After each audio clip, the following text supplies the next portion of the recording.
Watch the headbutts, keep it clean, protect yourselves at all times. Fusion with the combination. Rubio is in trouble.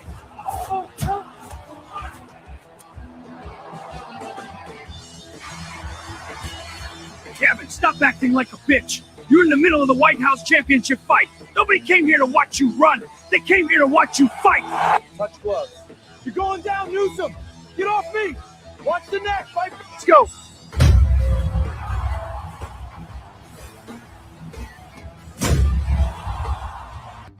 You're done, Newsom. Bring it! Keep it clean! Fight! Get off! He's out! Stop the fight! We did it! America is back! The winner by knockout! This belt is for every patriot! Newsom, you're done! You're done, Newsom! Not like this. Stay down, Newsom. Let him have his moment. This is a victory for America! He has done it! This is a sham! MAGA forever, USA! Your winner, Marco Rubio! What's up? Yeah, winner, Marco Rubio. What's up, everybody? How you doing? I'm Jim, and I'm here to tell you the news. What's up? Robert Grueller has rated to stream. That would be Robert Gavea. I don't know why Rumble always has that all messed up. I want to thank everybody who comes over. I don't think they came over yet on YouTube, but as soon as they do, I'll say hello to them. Let's see who's here tonight. Say hi to everybody. Neuro was the first one here. You're going to go live when Rob ends? Yes, I'm live right now. How's it work? And let's see who else is here. Jay Schwartz, what's up? Good to see you. Dan, how's it going? Busy college football day? Well, it can be. CF Rob's here too. So's Happy Florida Girl and La Raza for Trump and None Your Business. And Boom Boom's here. What's up, Boom Boom? Great to see you. Mama Pillow's here. What's up, Mama Pillow? America First is here. Awesome to see you too. Got a raid from Muffin Rando. Thank you so much for the raid. That's great. I want to thank everybody. Yes, raid there. Good to see you too. Thus we stand. Boom Shakalaka's here too. What's not no one N1LR01, I think is whatever that's. But great to see you. Yeah, so everybody bring back Celebrity Deathmatch would be great.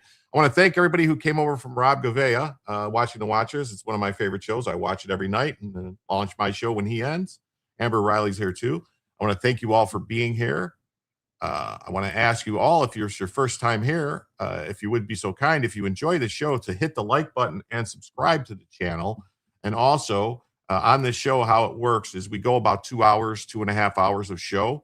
And depending on how you guys like the show, if you like it and you want it to continue, we have a goal. And when we hit the goal, which is $100 in total across all platforms, that's YouTube Super Chats, Rumble Rants, gifted memberships on YouTube and Rumble, also becoming members on YouTube and Rumble. Also, if anyone gives locals coins, or we have links pinned in the chat for Cash App, PayPal, Coffee, Ko-Fi, whatever you want to call it, and super tips. Also, Twitch and Kick memberships and locals coins. We add it all up, and when we hit $100 in total, we activate an extra hour. And then for each additional hour, 100 that comes in, we activate another hour. So the show could be 2 hours long. It could be 3 hours long, 4, 5, 6, 8, 12, however you guys want it to be. All right. And then as an added bonus, you can see we have Bellavision activated right now, but how it works is, yeah, no, I know that's his name, but yeah, I know, Rob. But when we hit 50, we activate Bellavision. Or if somebody is so generous that they gift on an individual basis $25 or greater, then we automatically activate Bellavision for the evening. Yes, great job on the Bella pick. That's right. Rob, CF Rob made those picks of Bella. Yeah, so here we go. We're going to jump right in. Sherry Gatlin's here. Yeah, smash the like button. Great. Keep you all here till tomorrow night. You can. It all depends on you guys. As long as you guys want the show to go, it can go. That's right. So we're going to jump right into the first news story of the evening. All right. It says Tim Walz and A.G. Ellison knew about the rampant fraud in Minnesota for years and did nothing to stop it.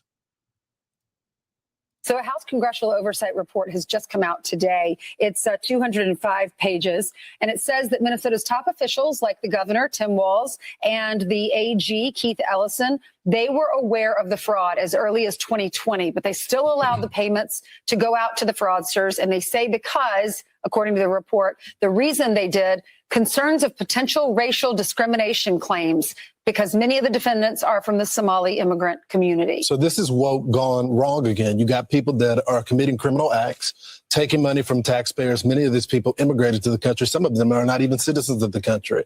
And they're using it for fraudulent purposes. And the government knew about it. They didn't do anything about it because they are considered a protected class. And they attacked the whistleblowers. Right. That's part of the report. Right. So the House Oversight letter to J.D. Vance, this is what they said in that letter. So the committee requests that the White House task force to eliminate fraud thoroughly review all of Minnesota's social services programs in light of the vulnerabilities created by efforts of state officials who, instead of mitigating fraud, actually sought to cover up or minimize reports and findings of fraud. Specifically, the committee's investigation found that senior officials in Minnesota state government, including Governor Walz and Attorney General Ellison, were aware of widespread fraud in federally funded social service programs for years, possessed the legal and procedural authority to stop the payments and ban fraudulent providers, but repeatedly failed to act. As a result, potentially billions of American taxpayer dollars were paid to fraudulent actors. Yeah, they reportedly have $9 billion, they said, has been stolen on high-risk Medicaid spending, and $250 million from the nutritional program for children, let alone countless dollars for those who needed autism services. They told people, they told the parents, say your kid's got autism, we'll take some of the money and you could keep some of the money, let alone the kids with autism in Minnesota. And these people look the other way. And I just want to find out where the suitcases of cash is. Mm-hmm. We got the pictures as you go through TSA. You exposed it, you popped it open. We've seen the footage. I hope that's included in the report. Yep. 30 different whistleblowers, and some are accusing Walz of retaliation. They retaliated against them. They did all this stuff. It's crazy. Ellison is on tape talking to these fraudsters, telling them, hey, I'll take care of this for you as long as you take care of me. Yeah. Can't we just sit back, enjoy the smell of burning rubber? That's right. So some of the key findings of the report are right here, all right? Some of the key findings of the report.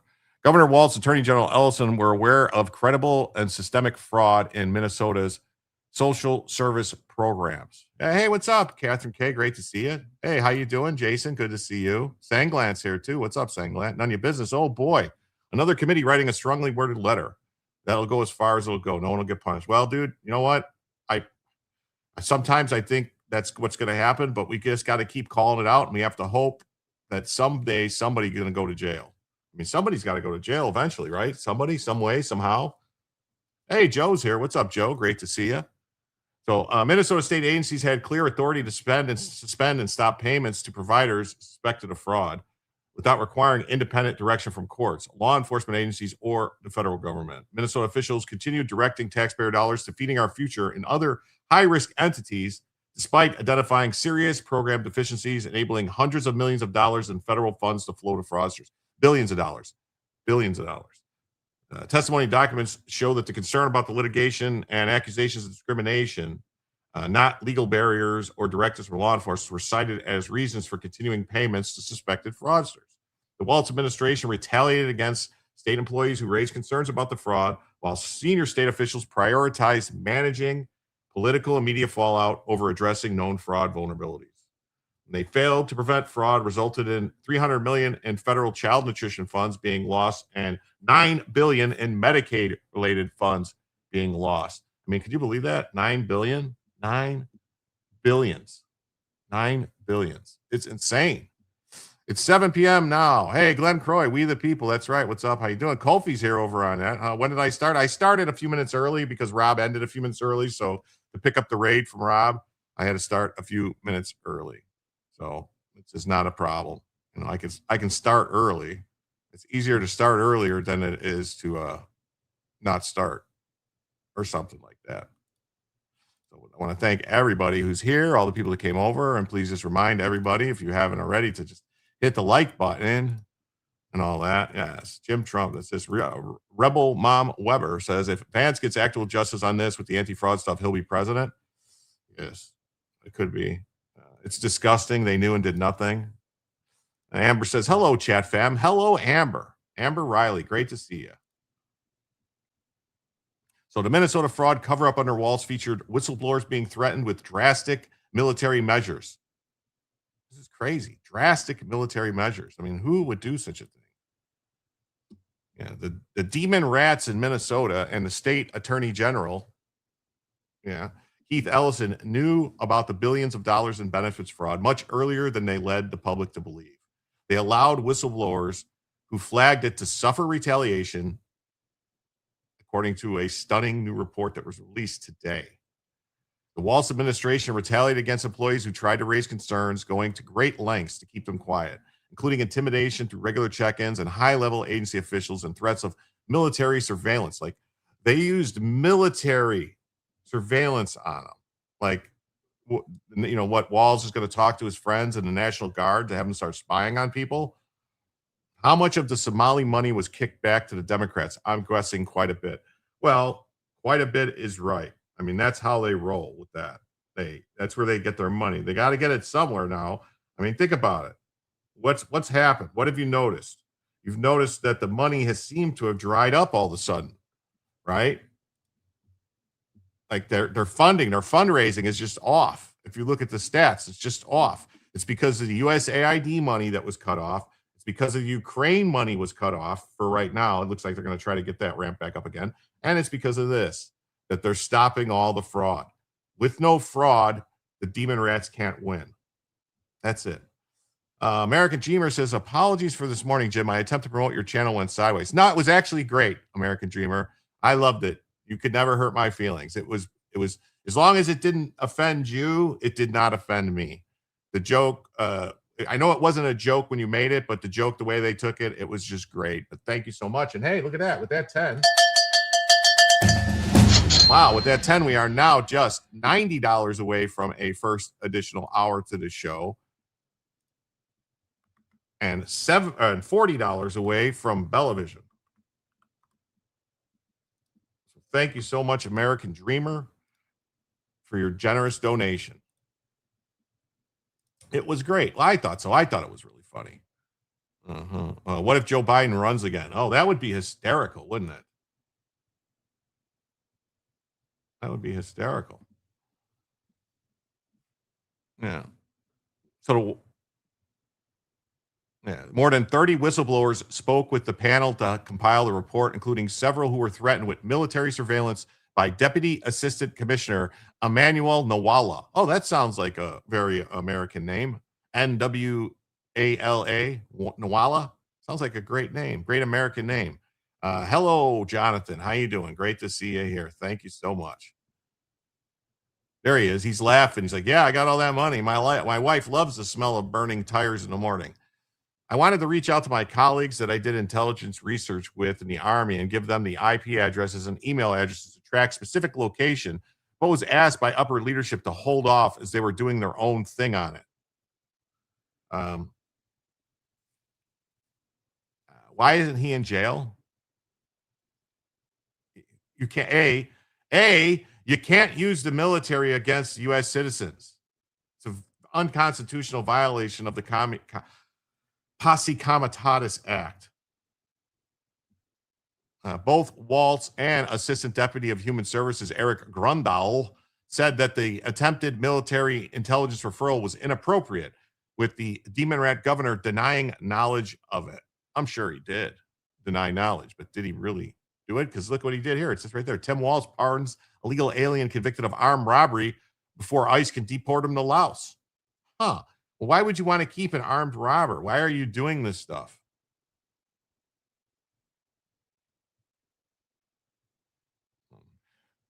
He talked about some previous experience in the military and being able to leverage some kind of military intelligence to be able to identify who was sending those messages. Bernal said in his interview with the House Oversight Committee, "Hey, Cadino doctor, how you doing? How you doing? How you doing?" And I followed up with him and indicated that that was not helpful or appropriate and that I didn't want him to do that in the future. I would really like to see this in writing. Is he saying he called him on the phone and said this? Because how do we know what really happened? Yeah. Hey, Catherine K. Thanks for being here.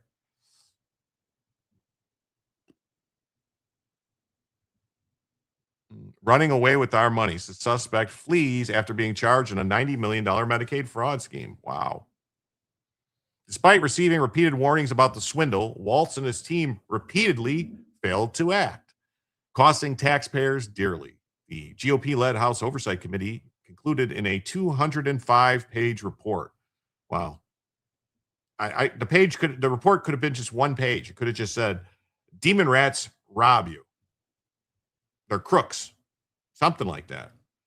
Yes, as CF Rob says, please hit the like button on the stream. It really helps with the YouTube algorithm. It pumps it out. It helps me gain more subscribers, more watchers. The bigger the bigger the audience gets, the more donations we get, the longer the shows will be. We could end up going 24 hours nonstop around the clock. We can hire more staff. Hiring staff. Walz and Ellison are responsible for one of the most stunning oversight failures this committee has ever examined. That's pretty serious. Billions of dollars were stolen because Minnesota state leaders turned a blind eye to rampant fraud and retaliated against the state employees who dared to raise concerns about it. Hey, there's Miss Hacker. How you doing? And to think he ran for vice president called JD weird. Yeah. Well, you know what they say? It's confession through projection. He knew he was weird, so he knew to make people not think he was weird, he has to call JD Vance weird. That's what he has to do.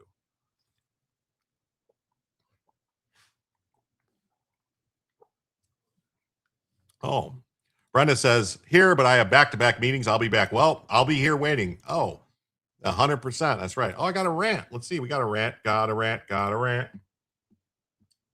Look at that. We got a $20 rant from Ellie over there on the Rumbles. And it says, thanks for your balanced takes on the daily news stories and great questions to expose BS and where and when it happens. Well, thank you so much, Ellie. Thank you so much, Ellie. With that 20, that means we are now just 70 away from adding a first additional hour to the show and just 20 away from Bellavision. Well, thank you so much. I think for that 20, I think I could give us a little Bella for just a little bit. Oh my God, she left. Where'd she go? She's getting a drink of water. But thank you so much. I really appreciate it. I try my best to be balanced and fair. Sometimes it's hard. It wasn't a failure on the part of Waltz or Ellison. It was the plan all along. Keep in mind, Keith Ellison is a Muslim. Yes, and he's not like, and there's the thing about Keith Ellison, the type of Muslim he actually is he's not he's one of those, oh, there she's coming back. He's one of those like Farrakhan Muslims,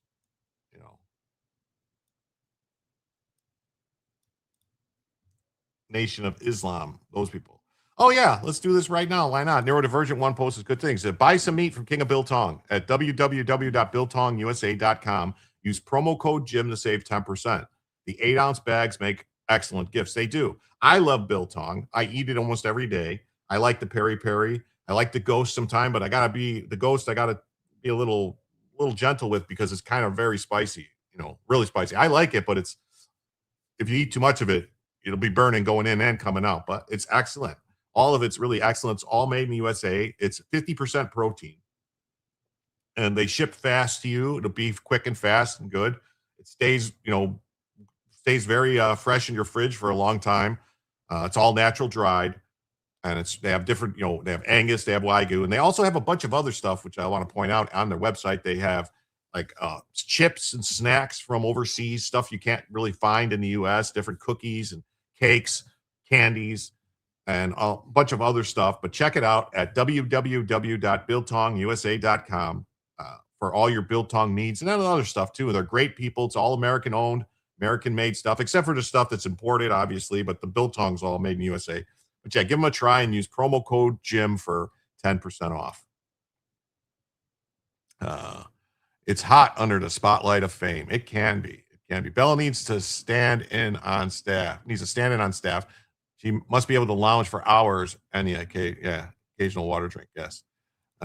No, more worried about the commies than aliens at this point. They're a bigger threat. Well, definitely the commies are a bigger threat. Hey, what's up, ID? How you doing?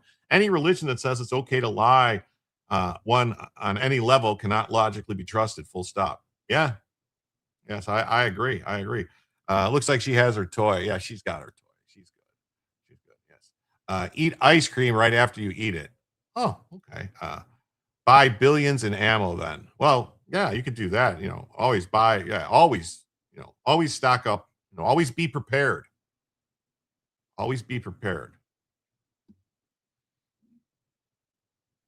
The oversight panel found that as much as $9 billion paid out to Minnesota's 14 Medicaid programs. Why do they have 14 Medicaid programs? Why is there so many Medicaid programs? Why isn't it just one Medicaid program?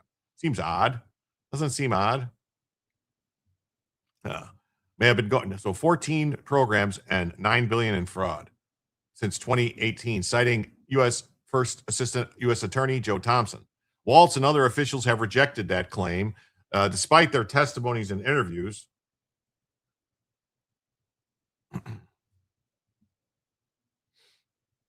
With the panel showing they had scant knowledge of internal allegations of fraud, some of which were brought forward by whistleblowers who later suffered retaliation. They can't deny they knew because fucking Ellison knew about it. Ellison was contacted by it. There's a recording of him saying he was going to take care of it.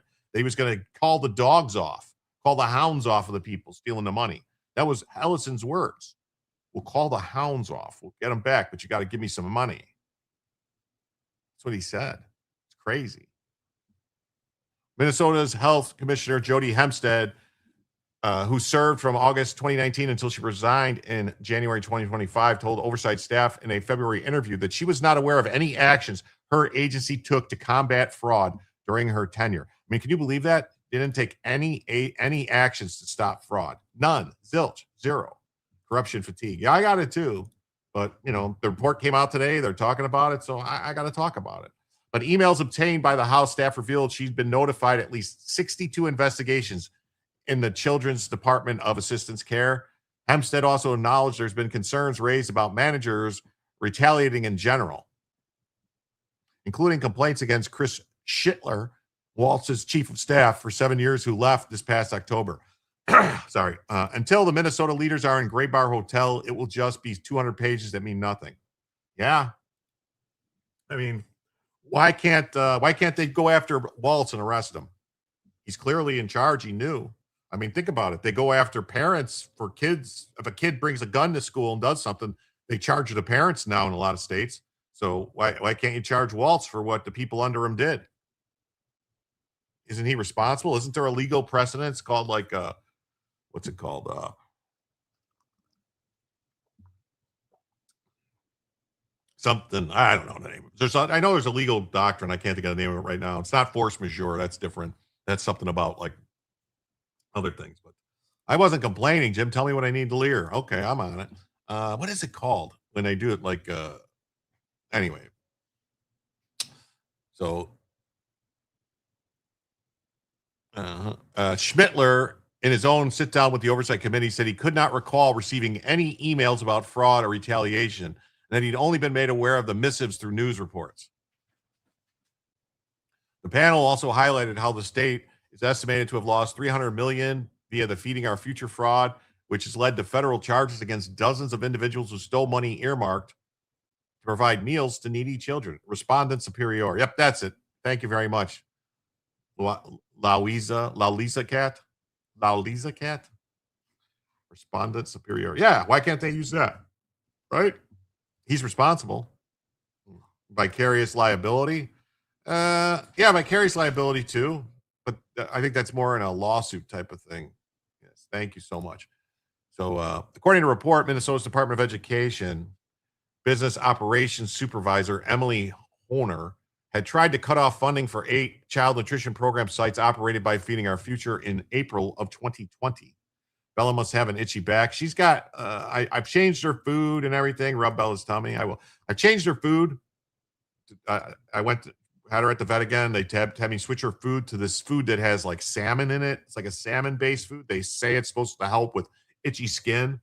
I don't know. I mean, to me, the food smells like fish. She eats it though, so I don't know. So far, it hasn't caused her any issues. It's only been a couple days, so we'll see. We'll see if it works.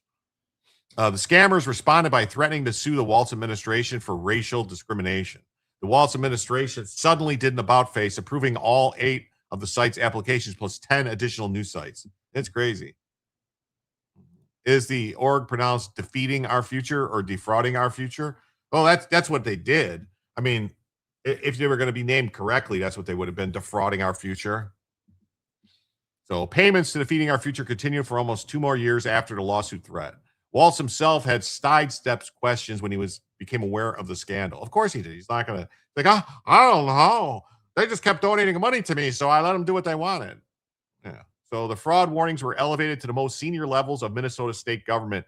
Meaningful corrective action was delayed or avoided, and payments continued long after credible signs of fraud emerged. We always got Rachel Ray's dog food delivered. Oh, that's cool. We put a few forkfuls of canned salmon and an egg in our dog's dish every day.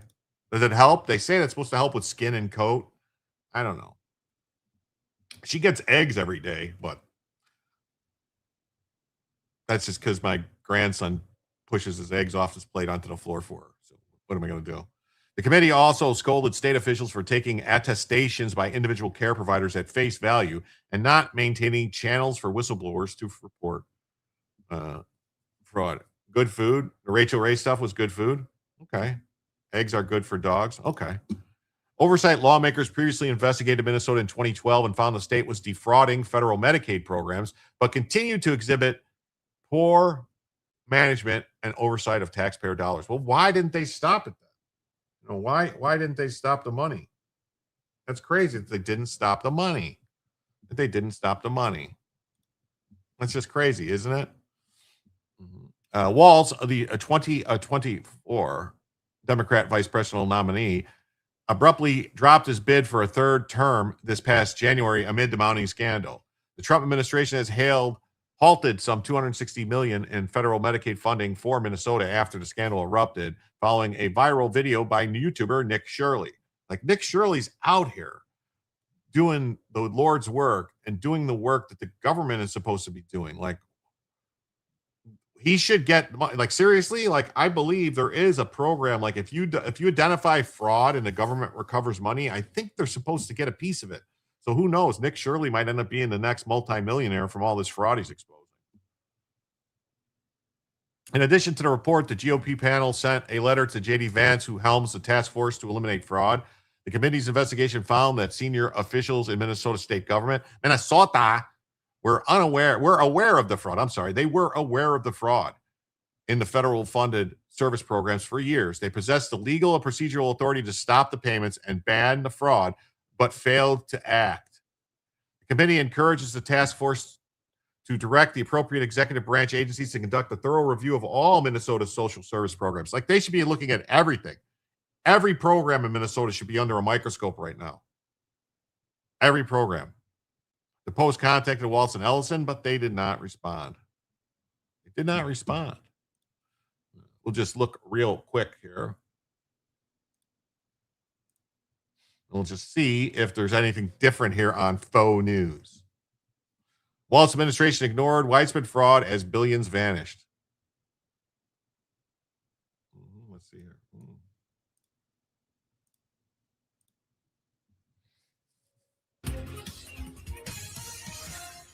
Ohio in the crosshairs of the Trump administration's fraud crackdown this week. The Department of Justice charged 9 people over alleged misuse of $42 million in money and seized 14 luxury cars they say were purchased with the fraudulent dough.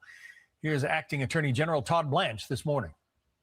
These are individuals who are just stealing from us and then going out and living in the lap of luxury. And so we're going to we are going to continue in every jurisdiction to go after these fraudsters and arrest them and take all of their ill-gotten gains, which is what you saw happen this week. With us now, Mahek Cook, attorney and CEO of American Frontier Strategies. So, first Minnesota, then California, now we've got Ohio. If the feds do enough digging, it would seem like they're going to find significant amounts of fraud in just about every state in the country, Mahek. Significant amounts of fraud. John, you're right. And this is just the tip. We have welfare programs across America that don't have strong auditing, and there's a lack of political will. Most state government is even looking at Medicaid dollars and they're doling it out. And the biggest challenge prosecutors face is they're chasing the money rather than get our money back. That's right. We need them to get our money back. Enough of this talk. We need our money back. We need the people all in handcuffs. They all need to be nice and nice, nickel-plated bracelets, as they say. Wrench Turner, what's up? Great to see you. You're working and listening? Well, I'll try to keep it down so we don't disturb your coworkers. Ilhan Omar introduced the Meals Act in March of 2020, which helped loosen the oversight rules for the child meal programs during the pandemic. She knew about the fraud. Yeah, she was probably part of it. Ilhan Omar did campaign ads from one of the fraud places, like in the fraud place, the business place. She knew they were doing fraud. She knew they weren't making meals. They were her biggest supporter, the fraudsters. That's who put her in office. Don't forget Section 8 housing going on in Jersey was Hasidic. We'll start checking their immigration status too. They're growing fast and overflowing into other towns. Yeah, all of it. I don't care. Here's the thing. I don't care if they're Indian. I don't care if they're Haitian. I don't care if they're smelly. I don't care if they're Hispanic, Mexican, Puerto Rican, South American. I don't care if they're Polish. I don't care if they're German. I don't care if they're Russian. I don't care if they're British. I don't care where they're from. If there's fraud and they're stealing from us, it's got to stop. And if they're here and they're committing crimes, they have to be sent home. All of them. Anyone that's here illegally needs to be sent home. Every single one sent home. Ilhan was making plates for kids where there were no kids. That's true. That's true. There was no kids there. It's wee. We should check our community status. Oh, definitely. We need to. That's the thing. If you're in a community and you see this stuff going on, you need to speak up. You need to say something. It doesn't matter if the people look like you or if the people are from your same background. If you know the people, if they're committing fraud, they're robbing from all of us. You need to speak up. The Democrat Party is an organized crime unit.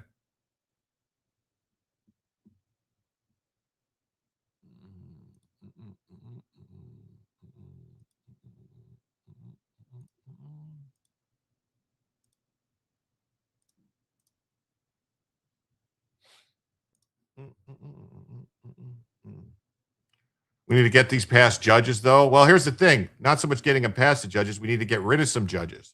Any of these judges that are making rulings that are basically outside of their lane, they're violating the separation of powers. They're taking powers that don't belong to them. The judicial branch was, by design, the weakest branch of government. And yet they're taking all this power for themselves that they don't have constitutionally. In Lewiston, Maine, just elected the first smelly mayor. Wow. I mean, why would you elect a smelly mayor? Wouldn't you see that's a problem? And I know I'm sorry if my speech impediment makes me say that word wrong, but that's just how I pronounce smelly. It's Somalia, right? That's just how I pronounce it. So if anyone has a problem with the way my speech impediment makes me pronounce Smellia, then, that's actually a hate crime because I'm disabled. Maine is hard left. We're going to see what's going on with Maine. Fraud and detection at the forefront. And this is exactly why Attorney General Blanche, under the strong leadership of President Trump, is pushing for political will, is making sure that our tax dollars will be accounted for. Ohio's ground zero. I'm telling you right now, John, we could balance our national deficit if every state gets on board to get our money back and to prevent fraud. Ohio fraud has been occurring for decades, but back in December, I alerted officials here, and there was a lack of political will until President Trump's team came here and said, we have to change the way we're taking care of our hardworking citizens and taxpayers. Well, there are apparently millions of dollars that have been siphoned off, and I want to show some of the apparent gains of that. 14 luxury cars, Mercedes, Ferraris, BMWs, all kinds of stuff that the feds have seized. And I guess if the buyers are convicted, those things are going to be auctioned off. $470,000 also seized, but really that's just a drop in the bucket of the fraud that's been perpetrated here, Mahek. Yeah, that's right. Take care. We have to take care to end corruption. I want to thank Lurch Linger. Lurch Linger on the Cash App gave $5. That's right, folks. So that means we are now $65 away from adding a first additional hour to the show and only $15 away from Bellavision. I mean, we're right there for Bellavision, folks. Just 15 away from adding Bellavision for the evening. Party's over. Time for these exchange students to go back home. I have all the culture I can handle. I always wanted a Beamer, right? Yeah. I mean, think about it.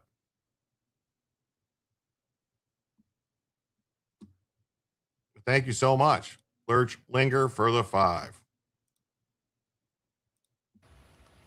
100%. There's so much more to fully understand when it comes to fraud. The biggest thing that Ohio has done is it has stepped up to sign a memorandum of understanding with the Department of Justice fraud unit. They have a national fraud unit now that is going to have access to all of our corporate registrations. John, the number one thing fraudsters are doing is they're setting up multiple entities. So they're creating division and silos, and then the state is just doling out money for unnecessary medical bills for individuals that don't really need it. And there are so many shell companies operating in Ohio. I have visited hundreds of them. Empty buildings. People are not present. Some of them don't even speak English. And this is where we need to start focusing. And every state really should have a. Can you imagine if they don't even speak English? How can they do stuff if they don't speak English? But it could be worse. At least we can say it here in the U.S. You know what happens if you're in Britain now and you tell somebody to speak English? They arrest you. They say it's a hate crime to tell somebody. If you're in England, Great Britain, and you say, I'm sorry, I can't understand you. Can you speak English or can you speak more clearly or something? They're arresting people for that in England now. It's crazy. NASCAR Mo's here over on a Rumble. What's up, NASCAR Mo? Howdy, Jim and friends. Great to see you, NASCAR Mo. Karen, my car is stolen. Looking for another old car. Oh, my goodness, Karen. I'm sorry to hear that. That's awful. That's terrible. Did the police looking for it? I mean, is any chance they're going to find it? That's horrible. A transparency for citizens like me and you and millions of Americans.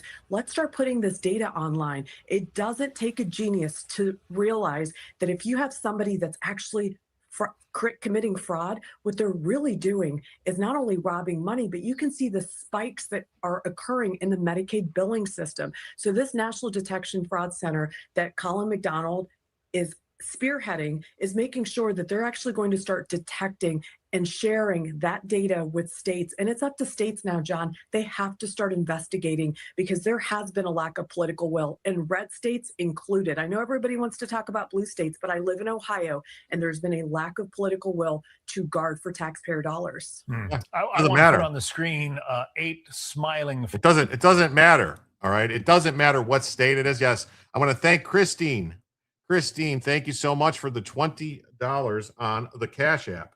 Thank you so much. With that 20, folks, that means right now we are just $45 away from adding a first additional hour to the show, and Bellavision is activated for the evening. Thank you all so much for being so generous. It's so nice how the community comes together like this. Thank you so much. Oh, wrong one. Yep. We're 45 away from first additional hour. Thank you so much, Christine, and everyone else. Yes, Bella. Mahek testified last week in Ohio's legislature. Dem reps asked the dumbest questions. They couldn't even understand how she found her information. Yeah, well, that's what they try to do. They try to divert attention. They try to subvert people's opinions. They try to obfuscate everything. That's what they do. Like we saw when Trump was trying to talk to that idiot from Eat the Press yesterday. It just comes, there's no evidence. Every time he's talking, where's the evidence? Show me the evidence. Give me the evidence. It's like, well, I'm explaining it to you. All you have to do is open your fucking eyes all you have to do is open your eyes and you can see the evidence. Lady Bama's here. What's up, Lady Bama? Good evening. I'm so happy I have the power and internet this evening. I am too. Wow. They are only a few moves from becoming Iran with no free speech and Islam forced on the UK citizen and hijabs. Well, you know what? I don't, honestly, I don't doubt that's coming for them. It seems like they've decided for whatever reason to just give up, to just surrender, And when you if you really think about the history of England, of Great Britain, of the King of England, Richard the Lionheart, who went on the crusade to save the Holy Land. And now look at it. It's terrible. It's just terrible. Snarf says, Vites are weak. They darvo all the time. Yeah. It's terrible. Faces. These are some of the first occupants of the FBI's new Most Wanted Fraud Task Force. And some of the folks here, well, the guy on the far right is accused of swindling $34 million out of people. Makes, some of these others who are only accused of $1.3 million, that kind of thing, makes them look like small potatoes. But apparently it's already having some results, Mehek. The FBI is getting some good information from these posts. The FBI is. I was at the press conference when Kash Patel talked about these multi-corporation entities. They're actually working abroad as well. So we're able to follow the money, and it comes through detection. But many of these people have been able to get away with it because we haven't had strong audits, checks and balances, and multiple corporate registrations. We have to not only follow the money in America, but we have to look at it internationally. We're working hard every single day as Americans, but that money is going to places like Somalia. That is a fact. It's on good authority. So what Kash Patel and his leadership is doing is also connecting the dots for a broader organized crime scheme. And we have to stop it, John, for every single taxpayer, regardless of their politics. Yeah, as you said, we could perhaps get rid of the national debt if we could get a we handle could. on this fraud that's being perpetrated. That's what I'm saying. We could get rid of the national debt. Definitely. Hey, not that Karen's here. Says, good evening. I've been listening while cooking dinner. Chicken fried steak, mashed taters with cream gravy and Brussels sprouts. Wow. Can I come over? I could go for some of that. I really love me some chicken fried steak and French fried taters with some mustard sauce. Yep. And Brussels sprouts. Karen says, I have not had a refrigerator for 13 months, no hot water for 10 years, washed in buckets for years, so not bad. Oh my God. Well, at least you're prepared. Karen, you are prepared for if a massive solar flare comes and we all lose electricity. You're going to be like, yeah, it's just another Tuesday to me. Have we frozen their bank accounts? There's actually, I saw a report of one of these. There was a thing, I read it yesterday on the show, that there was a judge ordered some of the money returned to some of these people. Judge said, oh no, you got to give them their money back. It's crazy.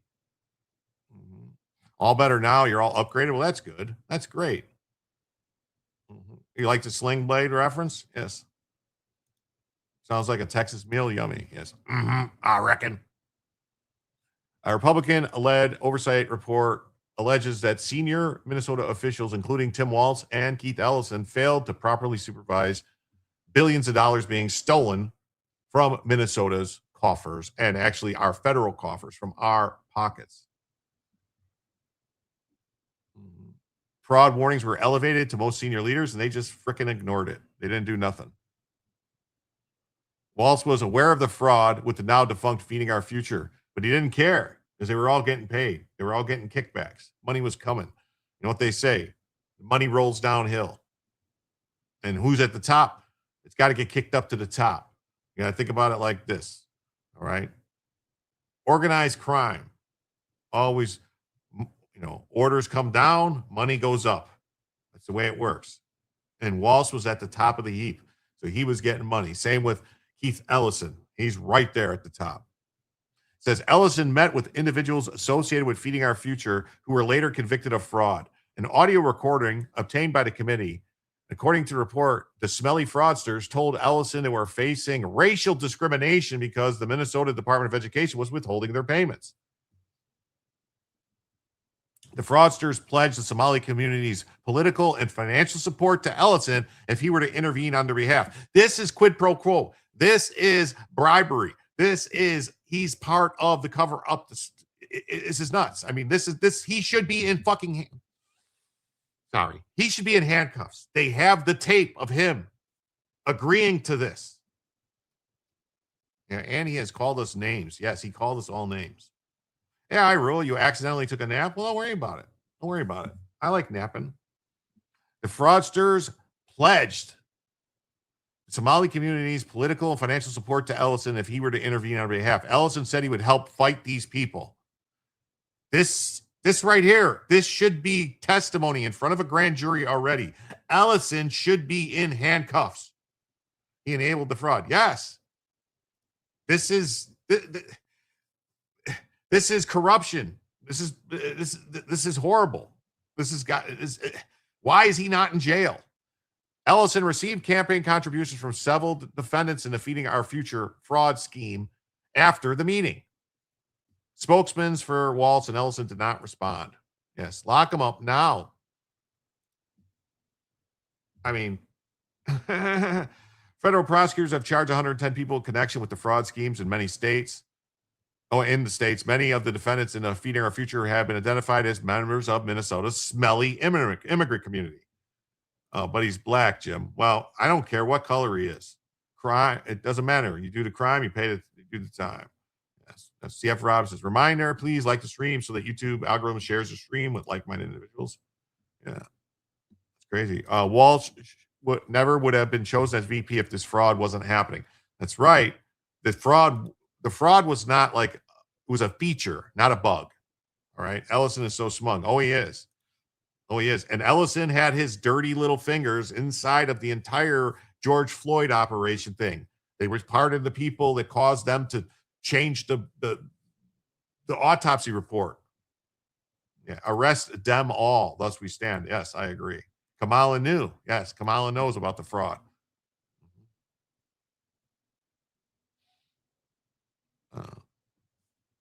They're responsible for one of the most stunning oversights in failures in history.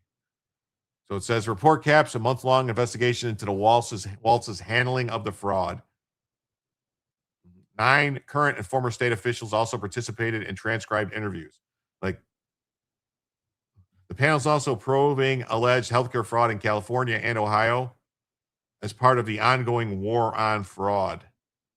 Like I said, everyone needs to step up. If you see this going on in your community or anywhere around you, step up, say something, report it. There's hotlines you can call.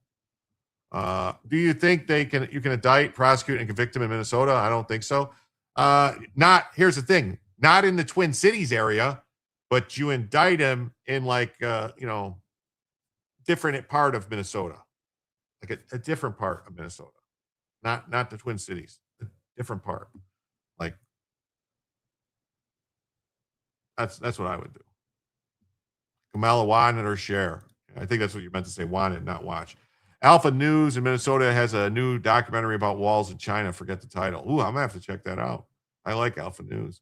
They all knew about the fraud in Minnesota, but this is their voting base. There's a clear conflict of interest for them to actually be interested in cleaning up the corruption. Well, here's the thing. The voters have the voters have to do something about it. You know, the voters are going to have to do something about it. Nana, 1776. Oh, look at that beautiful doggy. Thank you for being here tonight. Yeah. It's called Minnesota Mao. Oh, wow. Minnesota Mao. So, Vance's anti-fraud task force has led to the arrest of 8 people who participated in and froze $1.3 billion. Big trouble in Smelly Town, in Salami Town. Rochester and Duluth will not convict. Okay. Well, I guess then I don't know what to do, Joe. I guess our only other option is what they used to do years ago, which would involve some pillows, some pillows with actual natural goose down pillows with the goose feathers in them, and maybe some, street repair material.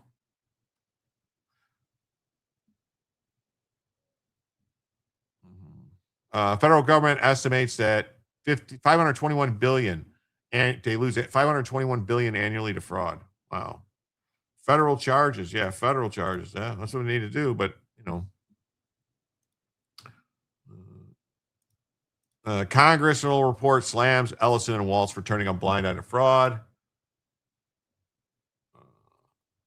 Comer urges Vance task force to probe to go after Waltz and Ellison. Okay. All right. Well, that's the first story of the evening. Now we're going to jump into the second story of the evening, which this one will make your blood boil. This one is going to make your blood boil, folks. All right. It's gonna, because it made my blood boil. Change of venue to Florida. I don't know if you could change it to a different state. I don't know if you can, because the crime happened in that state. So I don't know. I mean, I guess they could if they wanted to, but even if you charge them in DC, that would probably, they'd have a higher chance of being found not guilty in DC. Just heard other countries are going after Gates for a COVID vaccine. It's about time, but we let them get away with it. I don't know why state prosecutors aren't going after Gates. It seems to me like a lot of state attorney generals are dropping the ball on Gates.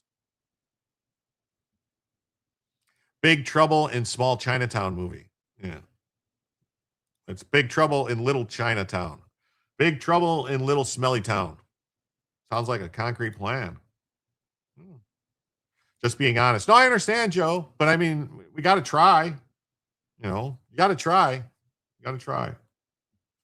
Ellison's arrogance in Congress made my blood boil. Yeah, I don't get it. I don't get how he gets away with it. But this will make your blood boil too, folks. So we have a tyrannical lower court inferior judge once again stepping in and deciding that he's in charge of the executive branch. He's in charge of the State Department. He's in charge of, immigration. And he tells, another black robe president, that the H-1B visa fee is unlawful. So he says the H-1 visa fee is unlawful.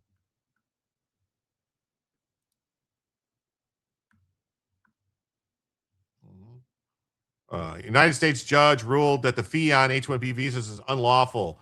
Trump announced the fee in September. The ruling was filed by 20 Demon Rat state attorney generals. Why would Demon Rat attorney generals care about H-1B visa fees? Why do they have any standing? How does a state attorney general have any standing over the fees charged to foreigners to come to the country to work? And it's actually not just so much the people, it's charged to the businesses that want to hire them. There's no expectation that judges will side with President Trump, so my blood is okay.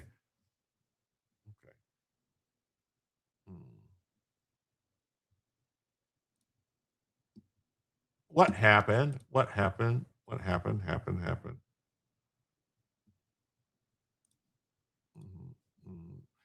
Same reason these idiots short Donald Trump stock. Yeah.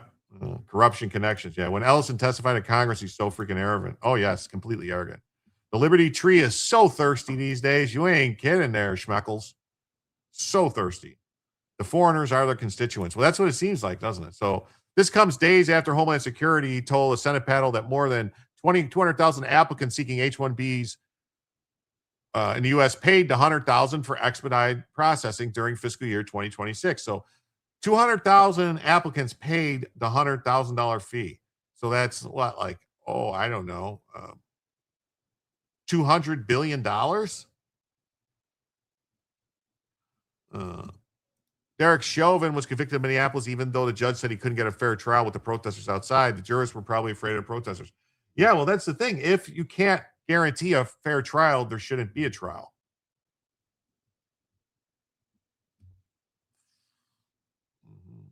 H-1B visas being one of the most sought after U.S. work visas gives American companies access to skilled global talent. Let's be real, folks. It's not skilled talent anymore. It's not.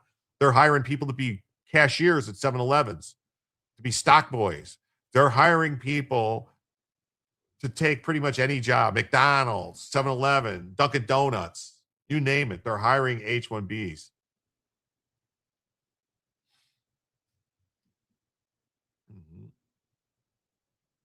Trump's order proposing an annual fee left many uncertain about visa reforms. Trump's executive order proposed a significant annual fee on H-1B visas. The administration indicated this fee will apply to all H-1B positions regardless of salary level or skill requirement and will be collected alongside existing vetting procedures. On June 3rd, Mullen said that DHS has authority to waive a new fee in certain cases, offering potential relief to employers facing high recruitment costs. He also expressed support for streamlining the return process for some seasonal workers under the H-2B visa program. See, this is why I don't like Markwayne Mullen. Markwayne Mullen is like, oh yeah, we'll let them in. He's like, said the same thing. Markwayne Mullen said, oh, we don't care about people that want to come here legally or people that aren't committing crimes.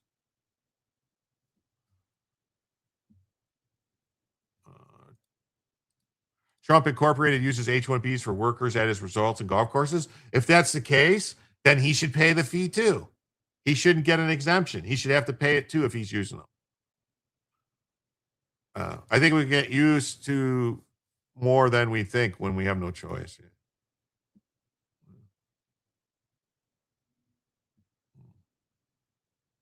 Yeah.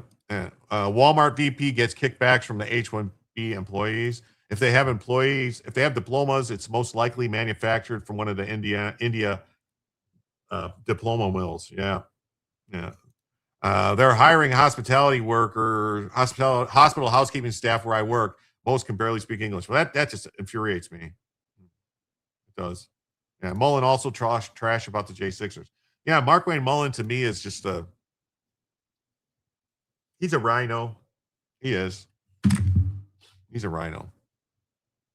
His remarks came after Senator Susan Collins raised concerns about a rural hospital that paid the fee to hire a surgeon from abroad after failing to find a qualified U.S. candidate. Bullshit that you couldn't find a U.S. candidate to be a surgeon. There is more people graduating from medical school in the U.S. than, come on. Yeah, we have some authority and flexibility to waive it in certain cases. All right, yes, Mullen did. He talked trash about him. Part of the enemy strategy is to blame the boomers for the country's woes, which is when it's the corrupt government's fault. Yeah. E to 5 pay 500,000, 1 million enter U.S. set up business, hire only U.S. citizens, profit within 2 years. Where did the money come from? Yeah. We do have a choice. That's Overton window. We get used to the crazy. Yeah, we need to shift the Overton window back to where it's supposed to be. Oh, come on. That's a crock of crap. That's what I'm saying. I don't believe it that, there's a hospital. They're always saying, there's a hospital. EB5. Okay, EB5. Sorry. The reflecting pool looks amazing. Well, it should. Thank God I don't go to the doctors. Looks like you're survived the earthquake. I didn't even feel the earthquake. I don't know. There was supposedly an earthquake not too far from me off the coast of Cuba. So we'll see. Good. The pool's pissing them off. Yeah, that's great. I think there were many Republicans who talked crap about the J6ers. Example, Ted Cruz, but he walked that back. Yeah.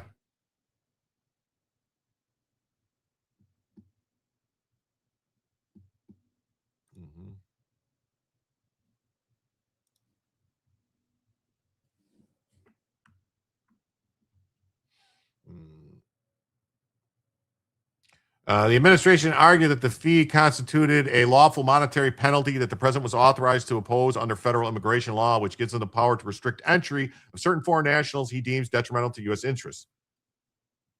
No, I didn't feel the earthquake. I didn't feel it. Sorkin concluded the fee was not a penalty, but a tax that the Republican president lacked any authorization of Congress. Bullshit, it's not a tax, it's a fee. This is ridiculous. The substance and application of the payment reveal that it's a tax, regardless of what the payment's called. He was appointed by Barack Obama. Oh, what do you know? Judge cited Supreme Court's February ruling striking down Trump's tariffs. This is going to get overturned because the president can totally put a fee on immigration because he could just say they can't come in. The president has clear legal authority to restrict entry to any class of aliens he determines is not in the best interest, and that's exactly what he did. The H-1B program offers 65,000 visas annually with another 20,000 for workers with advanced degrees, approved for 3 to 6 years. This is crazy. I thought they all had advanced degrees. I thought these were all workers that the U.S. couldn't provide. So it's only 1/4 of them that are actually advanced degrees. Employers seeking a visa for a foreign worker before the proclamation typically paid about $2,000 to $5,000, depending on various factors. The fee will not apply to visas granted to foreign citizens already in the U.S. on student visas, which make up a large share of the new H-1B participants. Ugh. As of February, U.S. citizenship and immigration have received just 85 payments of 100,000. Wait, that's not what the other story said. The other story said it was 200,000 of the 100,000.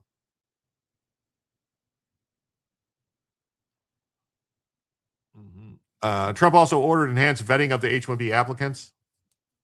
Yeah, many have forged degrees. Yes, they do. The $100,000 fee prompted at least 3 different lawsuits, including a case by the Chamber of Congress, which is appealing a decision by a judge in Washington who rejected its claims that Trump had no authority to set the fee. Oh, so a judge in Washington, D.C. said no, but this judge in massive 2 shits, an Obama appointee, 200,000 applied. Says, oh no, these Congress people have standing. They don't. None of the state's attorney generals have standing. They don't. Yeah. Judge blocks Trump's visa fee. The judge said the payment's a tax. Oh, really? Huh. What's the tax on? It's not, because you're nuts.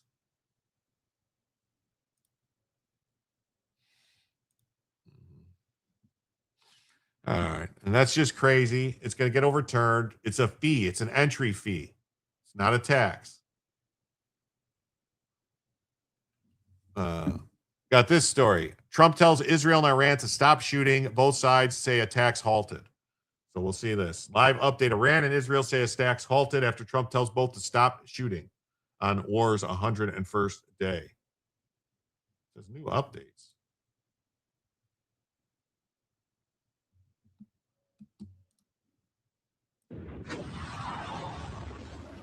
The furious sounds of war there and a new message from Iran. Of course, following this weekend strikes, Iran says they've stopped all military operations against Israel. Now to that warning. They say that Iranian leadership will continue with aggression if aggression from Israel continues. In fact, they promise much stronger and more crushing actions will follow. Those are the words of the Iranian leadership at this hour. Now, this latest exchange of words and fire comes after Israel struck the outskirts of Beirut on Sunday. And take a look at this. These are remnants of missiles fired towards Israel. Those are Israeli settlers, by the way, who are sitting next to the weapon that was sent to kill them. CBS News senior national security correspondent Charlie D'Agata is in Tel Aviv, where peace once again seems fragile. According to Iran's Revolutionary Guard Corps, they say they've concluded their latest military operations, meaning... I don't disagree with you there, N1, R01, N1 roll, or whatever it is. That's the same old shit. What's going on? It just seems like it's a repeat, recycle, repeat. Something has to break the impasse. Joe says, no. So a country with high IQ people, best schools, and most advanced everything needs people from countries where they shit in the streets. Do I have that right? That seems crazy, doesn't it? Doesn't it seem insane? Doesn't it seem insane? I mean, wouldn't we have already gotten all the smart people from these countries? All the very well-trained people? Seems like they would already be here. If we start taxing stupid, the debt will be retired in 1 quarter. Could be good. Could be a white thing to do. The barrage of roughly 24 missiles fired toward Israel. The vast concentration of those were aimed toward the north, but we had air raid sirens and warnings here to head to the shelter this morning. And that hasn't happened since April. And the schools have been closed in anticipation of Iran going on the attack again. So we haven't heard anything really since this morning, as around 6 a.m., maybe 1 or 2 after that. So in a statement on Iranian state TV, they said they're ceasing attacks for now, but they warned that if these attacks continue, Israeli attacks in southern Lebanon, harsher attacks would follow. So it's certainly a positive step forward. But once again, we're in a wait and see situation here. So there's been the ceasefire between the United States and Iran, yet Iran has fired around 8 or 9 ballistic missiles toward U.S. bases since then. Who knows how many drones? And the U.S. military has launched multiple strikes at Iranian targets along the Strait of Hormuz. So both sides accuse each other of ceasefire violations without saying that they've broken their ceasefire themselves. So that is where we stand. I have to agree, Joe. We do have, like N1 says here, we have a serious problem in San Francisco with people shitting in the streets. So it kind of seems like, I don't know, they have a shit tracker in San Francisco. So it's like San Francisco has already become India. Now, I wonder, do you think that's related to all the people that work in tech that are from India? Are they the ones shitting in the street, or is it the homeless people? I'd really like an investigation into that to see if it's all the tech workers coming in to work at all the places around San Francisco, Silicon Valley area, or is it the homeless shitting in the streets? We have plenty of smart people who are getting pushed out of opportunities for decades. That's right. Sounds right, Joe. How about our homeless back? How about we deport our homeless back to their countries? Our homeless being non-citizens taken out of their housing they are in, and real U.S. homeless citizens get those homes. That would be good. Yes, we have Cadillac Ranch. The Israelis have ballistic missile ranch. Homeless. Okay. Maybe Iran is out of munitions. Nah, maybe. That would be nice. I mean, China's giving them some. Yeah. Yes, becoming India, but not India. Yes. As these talks go ahead between the United States and Iran, Israel and Lebanon and Hezbollah, and for now anyway, things have gone quiet after we've seen this sharp escalation in violence overnight. Back to you. All right, Charlie. And also we're watching Truth Social, where President Trump says this: Israel and Iran must immediately stop shooting. So let's go live to Washington and CBS News Chief White House correspondent Nancy Cordes. Nancy, good to see you on a Monday. So did the president's words signal that he's feeling this latest escalation could unravel the U.S. peace talks with Iran?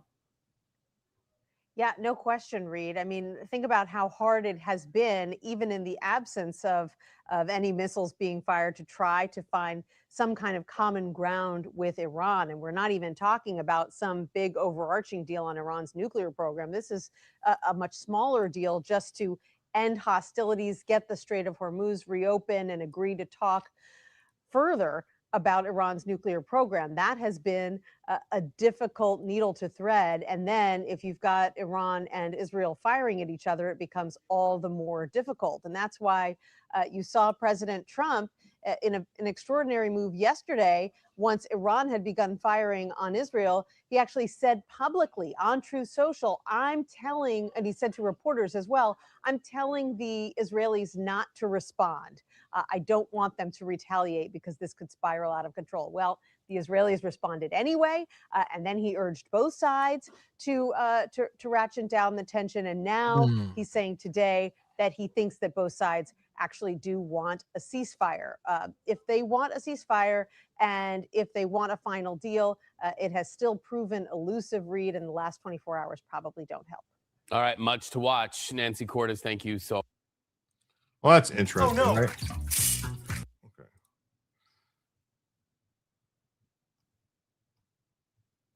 Okay. So Iran and Israel said Monday that they've halted military operations following a dramatic exchange of fire. Thanks, Gundam. Small positive, tar judge. Okay. I'm for deporting anyone who's not supposed to be here or here by fraudulent means. To clarify, the homeless are citizens. Illegals get shelter. We must treat our own. Where have you been? 5-star hotels in New York? Yeah, well, that's the thing. Like the homeless people, like a lot, especially the ones that are veterans, they should have homes. They should be taken care of. Like we should be doing something. If we can get rid of all the illegal aliens, all the migrants,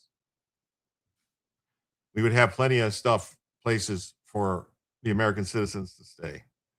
Iran is trying to save Hezbollah and delay until refortified by China. That's probably what's happening. And if people are falling for that, then shame on them. The U.S. is India's East Indies. Seems like that. Really does. Seems like it. Yeah, I just want to point out too, just for everybody to be aware that we've been going up an hour and 10 minutes, and we're currently $45 away from adding a first additional hour to the show. Just let everybody know. Trump says the U.S. will declare total victory in 2 weeks. Trump predicted the U.S. will be able to declare total victory within the next 2 weeks, saying Iranian negotiators are willing to give us everything. If the U.S. targeted Iran's oil and gas pipelines, it would cripple them, but not in a way that would take several years to recover their infrastructure.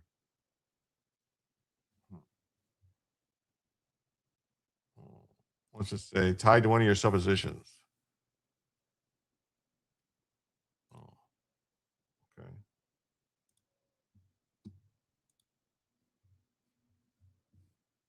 Oh, okay. Yeah. About Plattner. Yeah. Okay. We'll look at that in a second.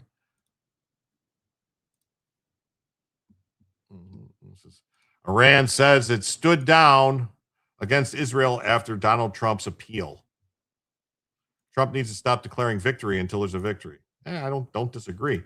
Tick that like, follow, and repost it. Yes. Maybe we should make a new country like Liberia just for crazy Dems. Not a bad idea. Not a bad idea. Not taking care of our veterans and children and child trafficking are my hot buttons. Infuriating. Yes, you and me both. You and me both. So Iran announced on Monday it would halt missile strikes against Israel after President Trump urged both sides to stop shooting. The Qatam al-Aniyaba Central Headquarters, Iran's CENTCOM, said it had meted out a painful lesson to Israel after a strike on the oppressed people of Lebanon. The people being oppressed in Lebanon are being oppressed by Hezbollah. Trump is being hampered by recent resolution passed by the House regarding the War Powers Act 90-day limit. He also wants this resolved to lower oil prices during the summer. Well, that resolution being passed in the House hasn't done anything. It hasn't gone to the Senate yet. And Trump could always veto that or just say, no, it's unconstitutional. One of the bigwigs from Iran went to Russia. I think they're getting missiles or stuff to make them overland from Russia. It's possible. It's possible. Accordingly, a halt of operations of the armed forces is announced. Trump said Iran and Israel must immediately stop shooting. Both sides are looking to do an immediate ceasefire. Trump had expressly requested a call with Bibi Netanyahu that, given the damage was limited and no one was hurt, Israel refrained from striking back. Fighting in Lebanon has seriously complicated the ongoing U.S. efforts to reach a deal with Iran. Trump wants peace. Yes, he does. He does want peace.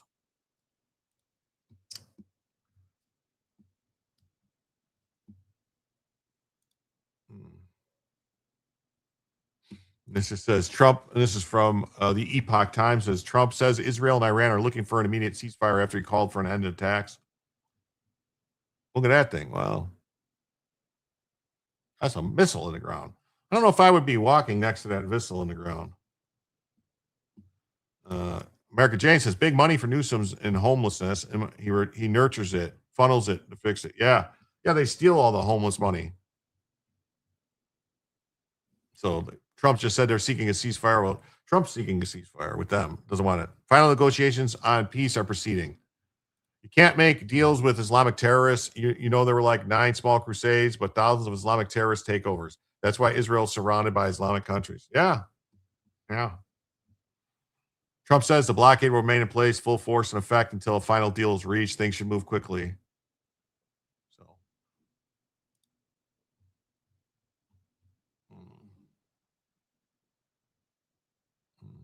This says Trump responds after Israel and Iran continued fighting overnight. That was this morning at 7 a.m.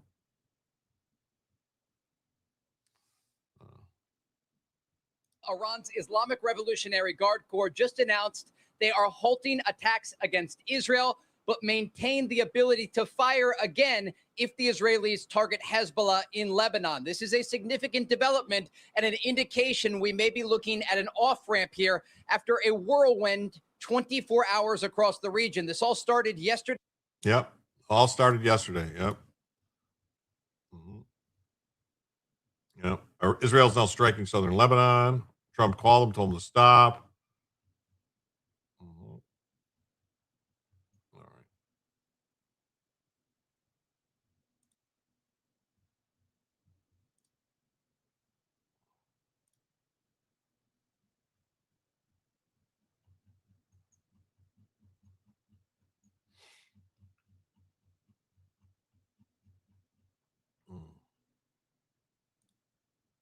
Yeah, John, good afternoon. Iran has launched at least 4 waves of missiles at Israel in response to those IDF strikes against the Lebanese capital of Beirut earlier today. I just got off the phone with President Trump, who is following the developing situation across the region.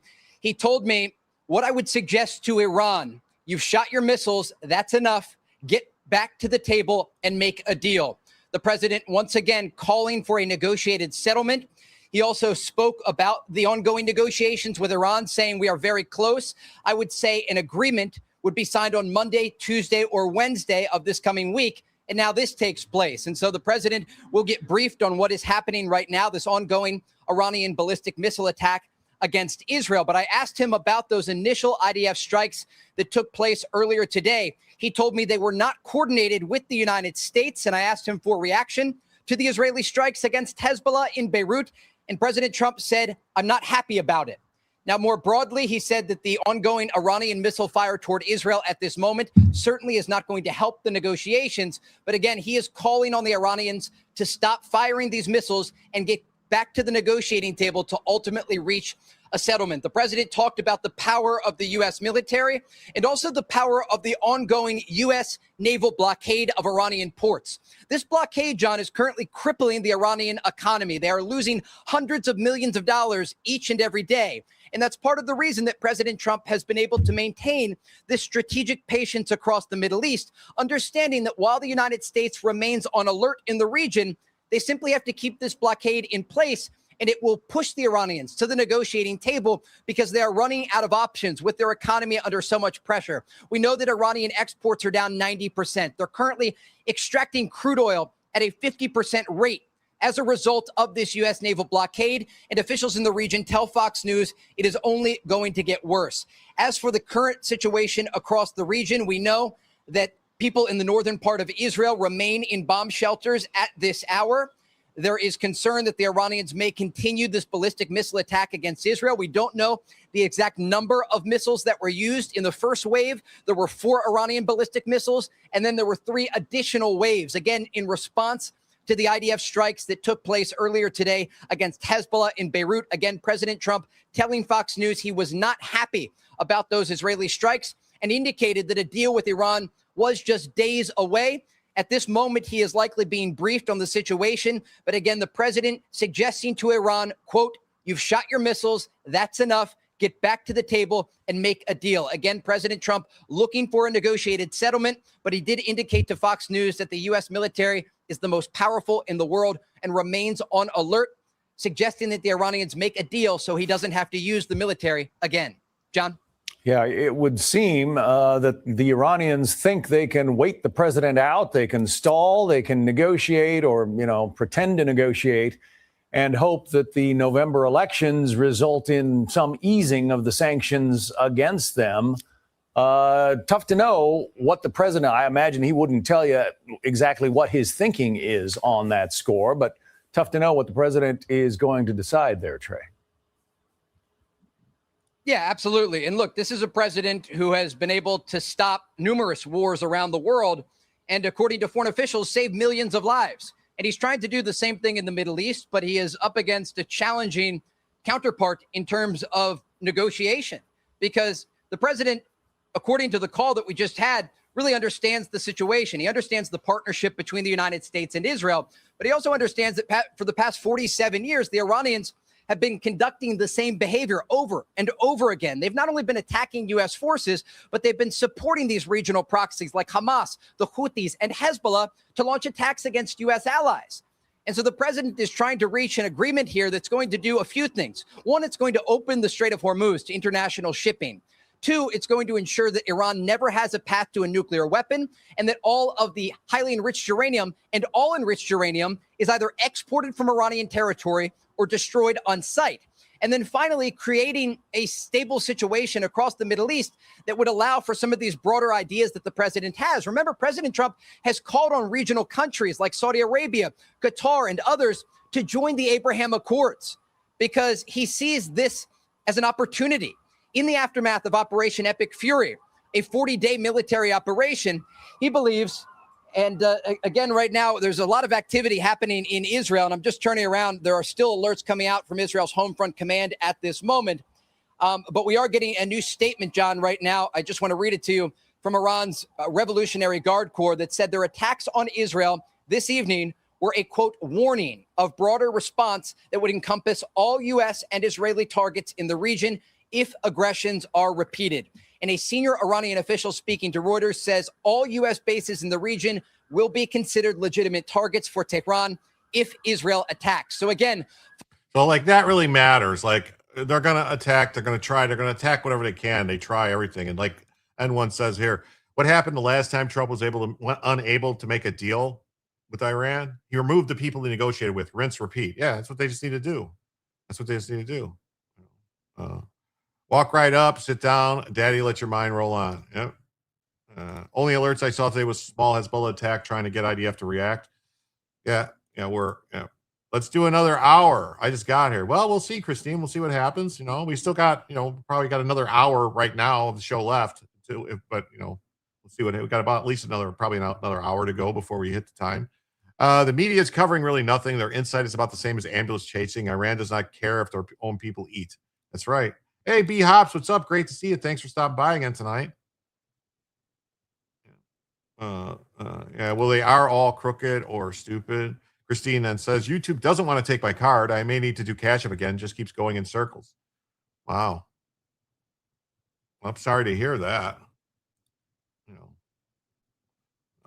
But I'm sorry to hear that about your card and everything like that. But I'll just say, like between you and me, Cash App takes way less of the money than YouTube does. So, and then, hey, Spuds is here. What's up, Spuds? Great to see you. And then Joe's here. Says, rally and make Jim stay up. No early bedtime. Thanks, Joe. With Joe's $2, that means right now we're just $43 away from adding a first additional hour to the show. Yeah.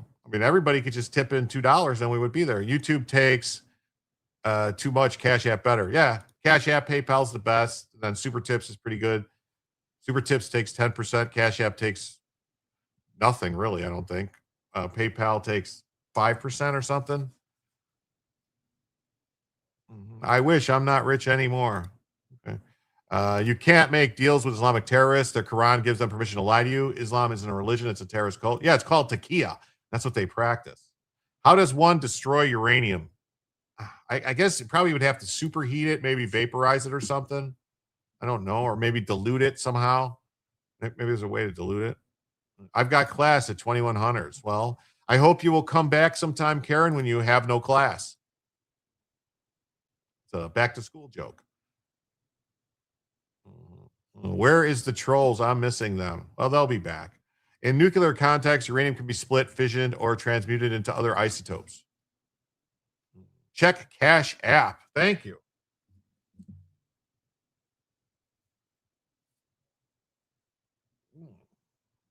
Thank you so much. Oh, I got, look at that. I got 2 Cash Apps. I got a $10 Cash App from Jonathan Marcus. Thank you, Jonathan. That takes us now to $33 away from adding a first additional hour to the show. Thank you, Jonathan. And then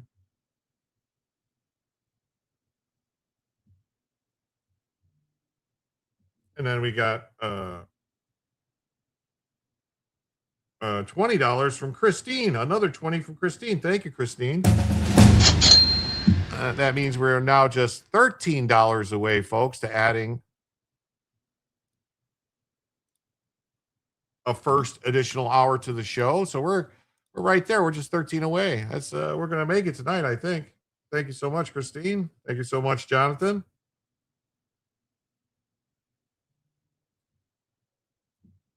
Oh, that's amazing. That's amazing.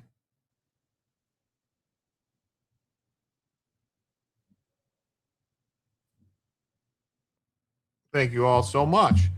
I shall be back. Warning, bringing rope as usual. Well, I appreciate it. Thank you so much. Thank you for the donation, Christine and Jonathan, Marcus. I know you're here somewhere. Thank you for the 10. So we're 13 away, folks. We got about an hour to go. So if we get 13 in the hour, we'll add another hour. That's how that works. Thank you to everybody. Following 4 waves of Iranian ballistic missiles that targeted Israel's third largest city of Haifa and nearly the entirety of this country, the region is bracing to see if Israel will respond. This was a significant attack against the civilian population of Israel. John? Yeah, and, you know, it would seem that if Iran is saying these attacks were a warning, that maybe they are done for now. But we'll get back to you in just a few minutes. Yep, just a few minutes. Okay. And then News Nation says that Iran has promised a belt of resistance from Hormuz to the Red Sea. It has a war to run, and we do have a number of developments today from the Middle East as our international correspondent Robert Sherman joins us from Doha. You know, strikes on, now looks like strikes off. What's the latest, Robert, on all this? Yeah, Connell, bottom line here, this has been the single largest series of escalations that we've seen here in the region since April, when that ceasefire between the United States and Iran went into effect. You had Iran carrying out strikes on the northern Israeli city of Haifa, which is right along the Israeli-Lebanese border. You had Israel carrying out retaliatory strikes on central and western Iran, going after launch facilities. You had the Houthis in Yemen getting involved, targeting central Israel as well. It's been a lot of moving parts over the last 24 hours. The kickoff to all of this from the Iranian perspective was when Israel escalated in Lebanon, carrying out direct strikes on the southern suburbs of Beirut. That is a notorious Hezbollah stronghold there. This was something that the White House was trying to avoid, an escalation of that level. But as Hezbollah has been continuously violating the ceasefire, firing upon northern Israeli communities, Israel ultimately made the choice to up the ante and carry out strikes on Hezbollah headquarters that are in that region right there. The prime minister coming out tonight saying there are no apologies for the actions that they took here, saying, quote, after Hezbollah fired into Israeli territory, I instructed the IDF to strike terrorist targets in Beirut and eliminate Hezbollah operatives there. We did so. After Iran attacked Israel, I directed the IDF to strike military and economic targets throughout Iran. We did that as well. At the moment, the fire has ceased because after they struck the terrorist regime in Tehran, it stopped attacking us. If the terrorist regime in Iran makes the mistake of attacking us again, we will respond with force. Yeah. So Netanyahu is saying. So, yeah. So now everybody, like B-Hops is saying here, if you're in Maine, if you're in Nevada, if you're in South Kakalaki, if you're in North Dakota, voting day is tomorrow. Vote like you're being chased by a magic carpet with ballistic goat missiles attached. That's right. You don't want the ballistic goat missiles to come raining down on you like hellfire. Yes. Like QEd says, lots of love taps going on. A love tap, baby, love tap. Love tap, baby. I know that's not the words, but I changed it up. Iran, in turn, has threatened Israel from carrying out any more strikes on the southern suburbs of Beirut. Hey, Doc, what's up, What we have seen tonight here, Connell, there have still been a series of alerts going off in northern Israel due to Hezbollah launches from Lebanon. Israeli troops still operating in southern Lebanon. It has died down and simmered from where we were 24 hours ago. Not entirely stable, however. Not entirely stable. Yeah. And then Netanyahu says Israel will hold fire on Iran after Trump's demand. So that's good. So Bibi Netanyahu said they will hold fire after Trump asked them. Netanyahu said fighting on the Iran front's been contained, made clear that Hezbollah targets remain separate, which Iran's trying to link. So that's the thing. We've got like a disagreement, which has been going on for quite a while now. We've got the Iranians trying to say, oh, no, Hezbollah is part of it. And then we're like, well, no, you said Hezbollah is not part of your organization. And so they're also using their proxies in Yemen to do shit. So somebody There's Jonathan saying, hail, Doc. Yeah, Jonathan, thank you for the 10. The B-52s. Yes, we need the B-52s to give them some love taps. That's what we need. We need the B-52s to give them some love taps. Is Graham's Challenger any better? The question is he any worse? He might be a Mo, but he votes how Trump wants every time. Yeah. Trump just endorsed Graham. Ugh. South Carolina gets to choose between two rhinos, a businessman and a few good old boys. It's a tough call. It's a good old boy, never meaning no harm. All he ever saw making trouble with the law since the day he was born. All right. Now we got this story. Politico folds its climate news website after Trump EPA axed $500,000 annual subscription. So get this straight. So the EPA was paying a $500,000 annual subscription to some climate news website that basically was funding it. That's what the Biden and Obama DOJ or EPA was doing. And they're like, yeah, we're not fucking paying you. Are you nuts? Are you nuts? We're not paying you that. And so now they got to close. Doc says Trump is the good cop. Bibi is the bad cop. I would prefer if there was a different kind of cop. Thank you for the 2, Doc. All right. But I would be preferring, that means we're $11 away, just 11 away, folks. 11 away from an additional hour. Thank you so much. Yeah. How about this? Did you guys remember, you ever see the TV series, The Shield? You ever seen it, The Shield? When Vic Mackey comes in and the guy's like, oh, what are you, bad cop? He goes, you good cop or bad cop? He goes, I'm a different good cop, bad cop, left for the day. I'm a different kind of cop. And he just takes a phone book and whacks the guy in the head with it. That's what we need. California stealing the election should be one of the biggest stories right now, but it will be a blip. Well, it's everywhere. I mean, we're going to talk about it a little bit later, but it's everywhere. I know what you mean. The same old tired tropes keep being used because they work. Yes. Ladybug, Lindsay, Ladybug, Lindsay, Ladybug. And then we got this Lisa Day for another hour. Tactical assessment. Red Chinese victory. Impossible. America will never fall to communist invasion. Communism is the very definition of failure.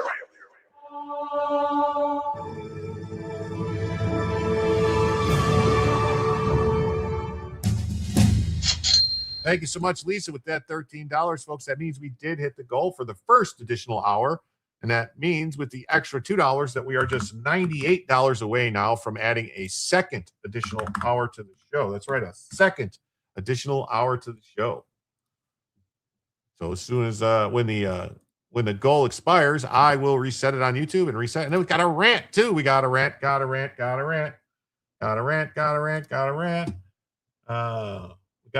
from CF Rob. Says hello, Rumble. Oh, thank you for the 2, CF Rob. So with that means we are $96 away. $96 away. 96 bottles of beer on the wall. 96 bottles of beer. You take one down, pass it around, and now we go around some more.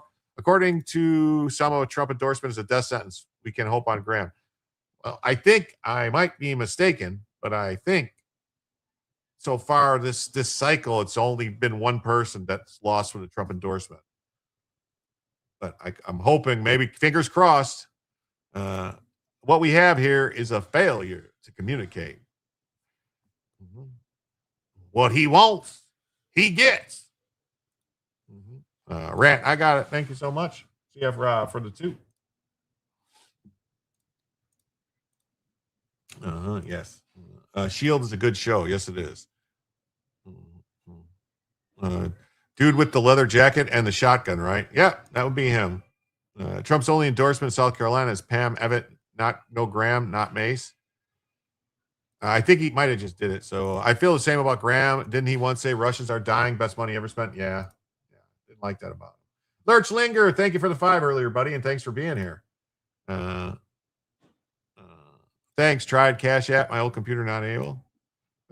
There's many other ways. There's Cash App. There's PayPal. There's Coffee, Ko-Fi. There's Super Tips. There's Locals Coins. There's Rumble and YouTube, and I have all these different ways. But thank you for trying. What's up, Doc? How you doing? What the F? Great to see you. Yes. Woohoo! Ooh, yes.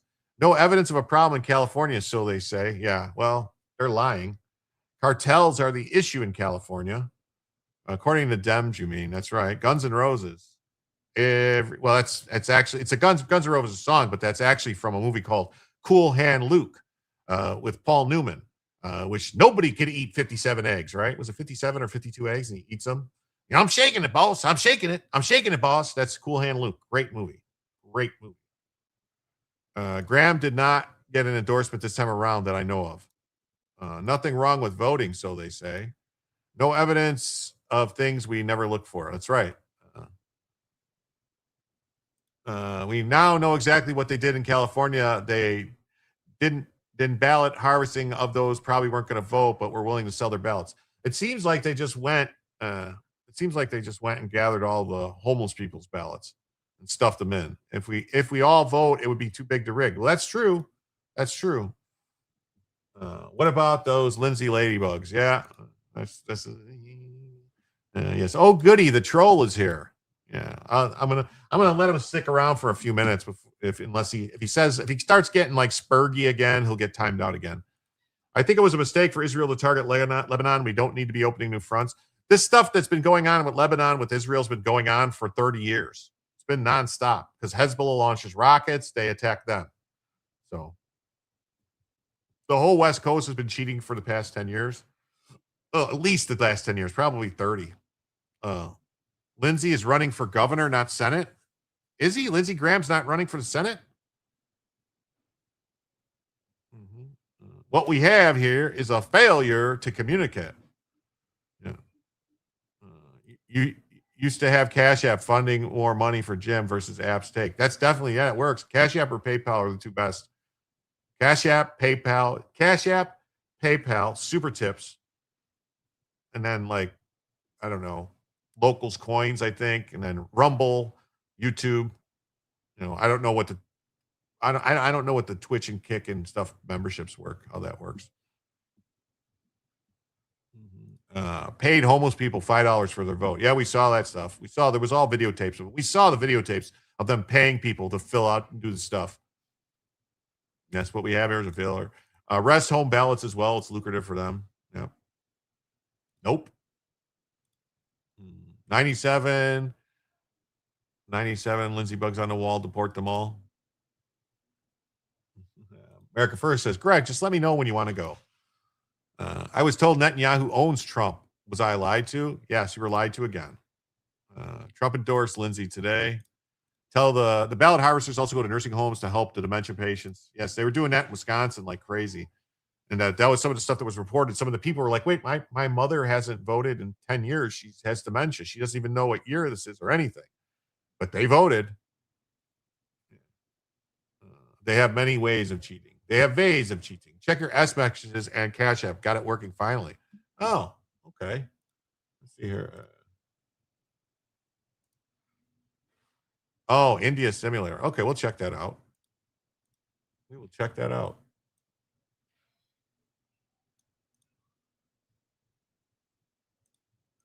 We'll check that out in 1 second. Then it's Cash App, huh?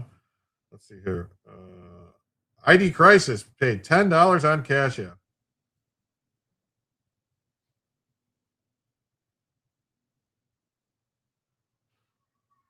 Thank you so much, ID, for the 10. Cash App. Thank you. Wow, that means right now we are just $86 away. 86. Doesn't that have some meaning if you 86 something? Thank you so much for that. And I will play that in 1 second.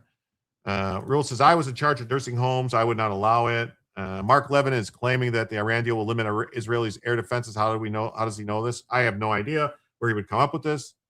They should check all the old folks communities. Yes, they should. I haven't seen the trolls say Bibi owns Trump lately. Lindsey Graham has my total and complete endorsement for re-election. Election day is Tuesday, June 9th. Get out the vote for Lindsey. He will never let you down. Why did he wait? Find your voting locations here. SwampTheVoteUSA.com, South Carolina. Yes, check it out. Do what you got to do. I really don't know who I'm voting for yet. It's a cluster bump. The mud is being slung hard in South Carolina. True Social for real Donald Trump. Okay, I'll pull that up in a second. Spencer Pratt on the surge as a vote. Smelly's denied entry for the U.S. Cup. Oh, that's terrible. Sorry for South Carolina. Yeah. Yes, running for Senate, and a few videos say Trump endorsed him.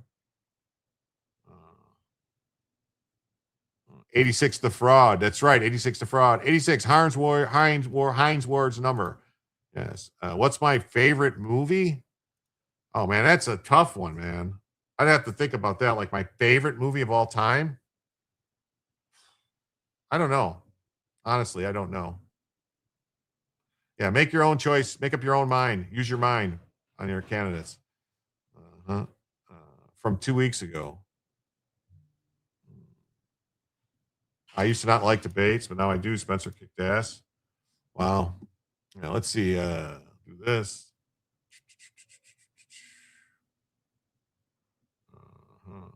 So let's see. Trump on True Social. Spencer Pratt. All right. Do that. Okay.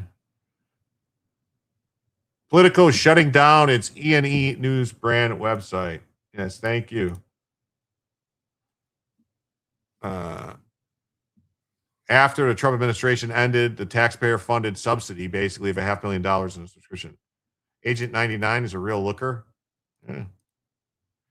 An outlet announced Monday that E&E News will cease operating.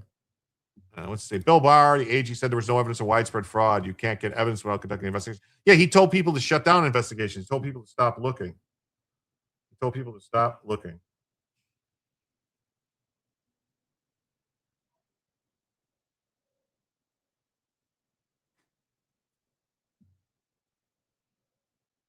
Thank you. So, everybody.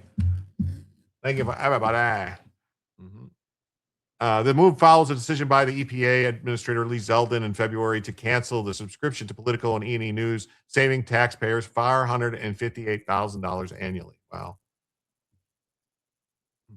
Best $458 we ever saved on behalf of the taxpayers.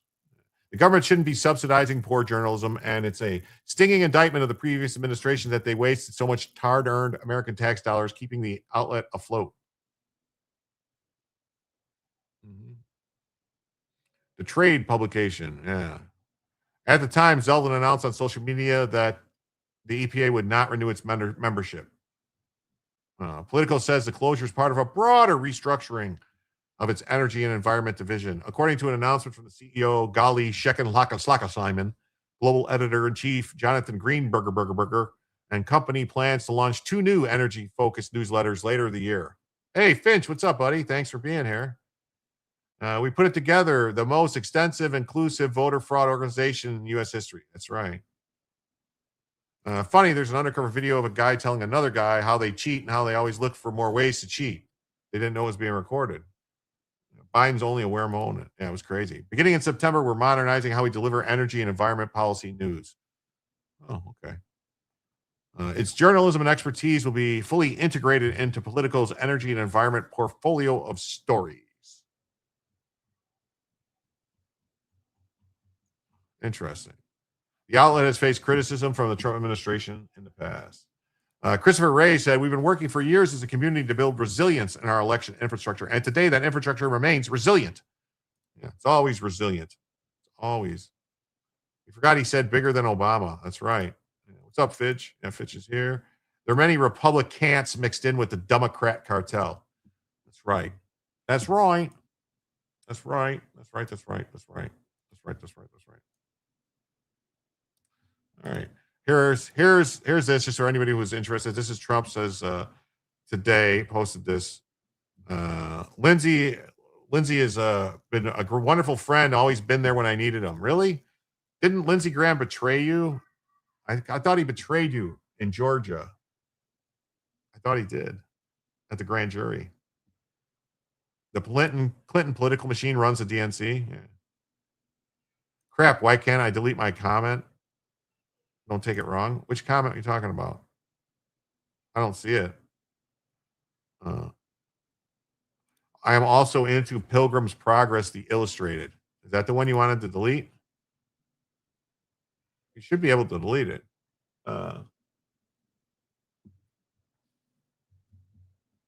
Oh, we got a rant. Thank you, man. You guys are just doing great tonight. CF Rob has a point to make here for everybody to see it. Let me show you. It says the viewer pays $100 via an iOS YouTube app through Apple Pay or Apple Billing. Apple's cut is $30. YouTube cut is 30% of the $70. Creator receives $49, roughly 49% of the original 100. Yeah. It's that's what it is. And it's actually, it works that way too. If you're on Rumble and you do a Rumble rant or you buy memberships using the phones for Rumble or YouTube, Apple gets the cut of that all the time also. And there's the thing to remember on Rumble, if you use either an Android or an Apple phone, either one, you basically get 50% of the money from Rumble. So you got to remember that. So it's both of them, Rumble and YouTube both. But thank you for the one and for the information. And that means, folks, that we are now $85 away from adding a second additional hour to the show. 85 away. 85 is alive. Johnny 5 is alive. Nope, you can't delete it. That's weird. Try refreshing your browser. Yeah, Amber, Jim sees them anyway and usually reads them. I do. Sorry.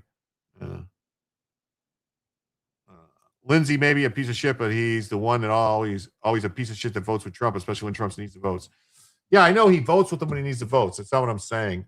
I'm saying that I believe Lindsay betrayed Trump at the grand jury in Georgia. That's my personal opinion from reports I've seen. That guy said Klobuchar's husband is one of the head people involved in the vote cheating. I would believe it. Anyone seen the Clinton body count documentary? Yes, I've seen it. Clinton body count? Yes, I've seen it. Very enlightening. Very enlightening. So yeah, Lindsay supports made in the USA, the border and stuff. And Trump says, make a plan, vote for Lindsay.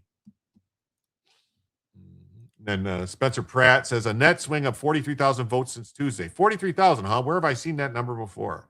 Probably nothing. It's right here. Look. Where's the 43,000? Look at, what's it say? Oh, look. Look at this.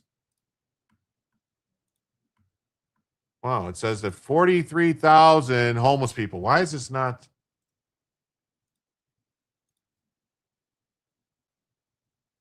Why is this not right there? Look at 43,000 homeless people in LA. 43,000 homeless people in LA. That's wild, isn't it? Isn't that wild? Isn't that wild?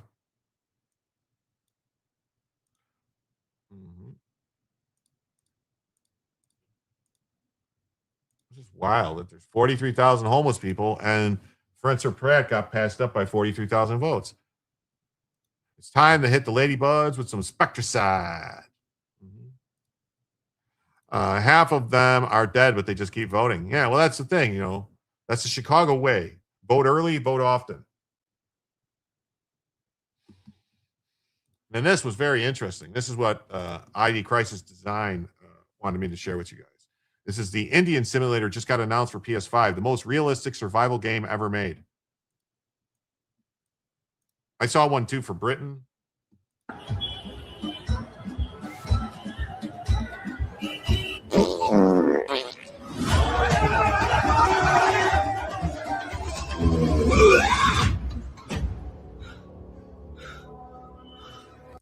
Very interesting. India. I saw one for Britain too.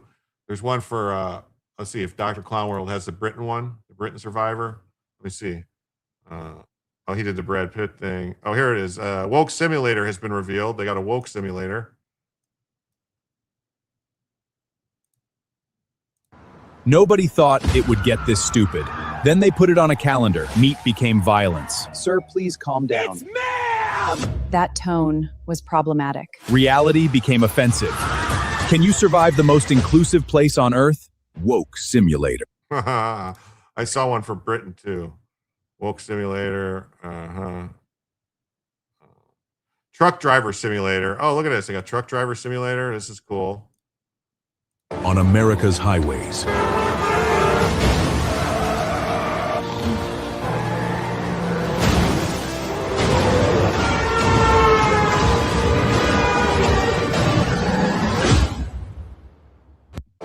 India's truck driving simulators. Where's the British one? I saw this one. Where is it? I saw it earlier.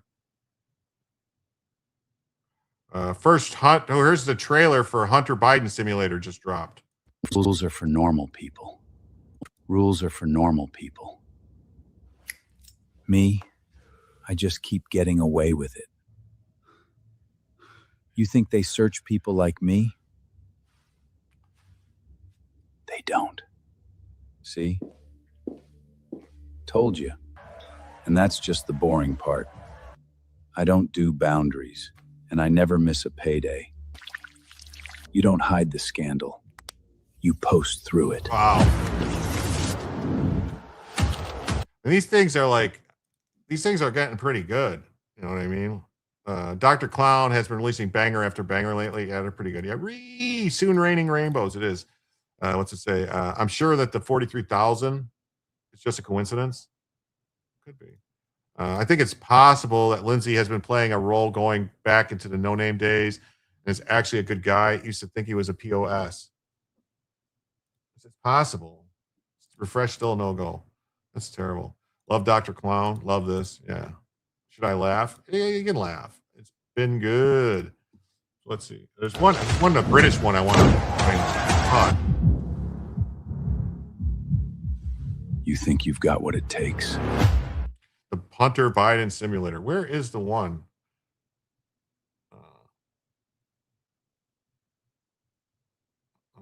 Nickel versus Dawkins.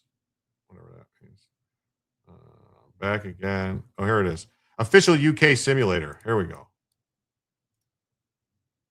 With UK Simulator, we wanted to show Britain as it really feels today. The streets, the fear, and the silence. The truth is, parts of Britain are being surrendered to Islam gangs, and everyone knows it. What's this? Sorry, you're arresting me for saying that? You're being arrested on suspicion of hate speech. For telling the truth. Look at this country. Help! Help! He's got my daughter! Help me! Do something! Calm down, ma'am. We'll file a report. Move along, please. Let them pray. You know what? Here's the saddest part of this, that this is actually what happens in Britain. What you're seeing, they're saying this is a stimulator. Hunter is trying to fool the MAGA group. No, Hunter is just doing whatever he's doing. You've created a rabbit hole. Yes, it's all your fault. But you know, for $10, somebody sends me a link and $10, I'll play the links. New video game, car theft name coming out soon. Yes. Car theft simulator. Well, they have it. It's called Grand Theft Auto. And they're still waiting on 6. Rosie O'Donnell returns to the U.S. Thought Trump got rid of her. Oh, damn it. I thought he barred her from coming back. But this is basically the UK now. This is it. This is it. Let's do a South Cali simulator. Oof. I said London feels dangerous now. That's not a crime. Stop resisting. They're fighting right there. I only posted the truth. You're arresting me for a post while they're beating each other in the street. Delete the post. Well, I can't believe Sean Bean has been reduced to this. That's definitely Sean Bean. If this continues, we'll need to start building lard cannons. Something, right? Yeah, Grand Theft Auto. Yeah, Grand Theft Auto. They're trying to 6, I think 6 or 7 or something supposed to be coming out. Many Florida scenes. Oh, wow, it's great. Yeah. This country's finished.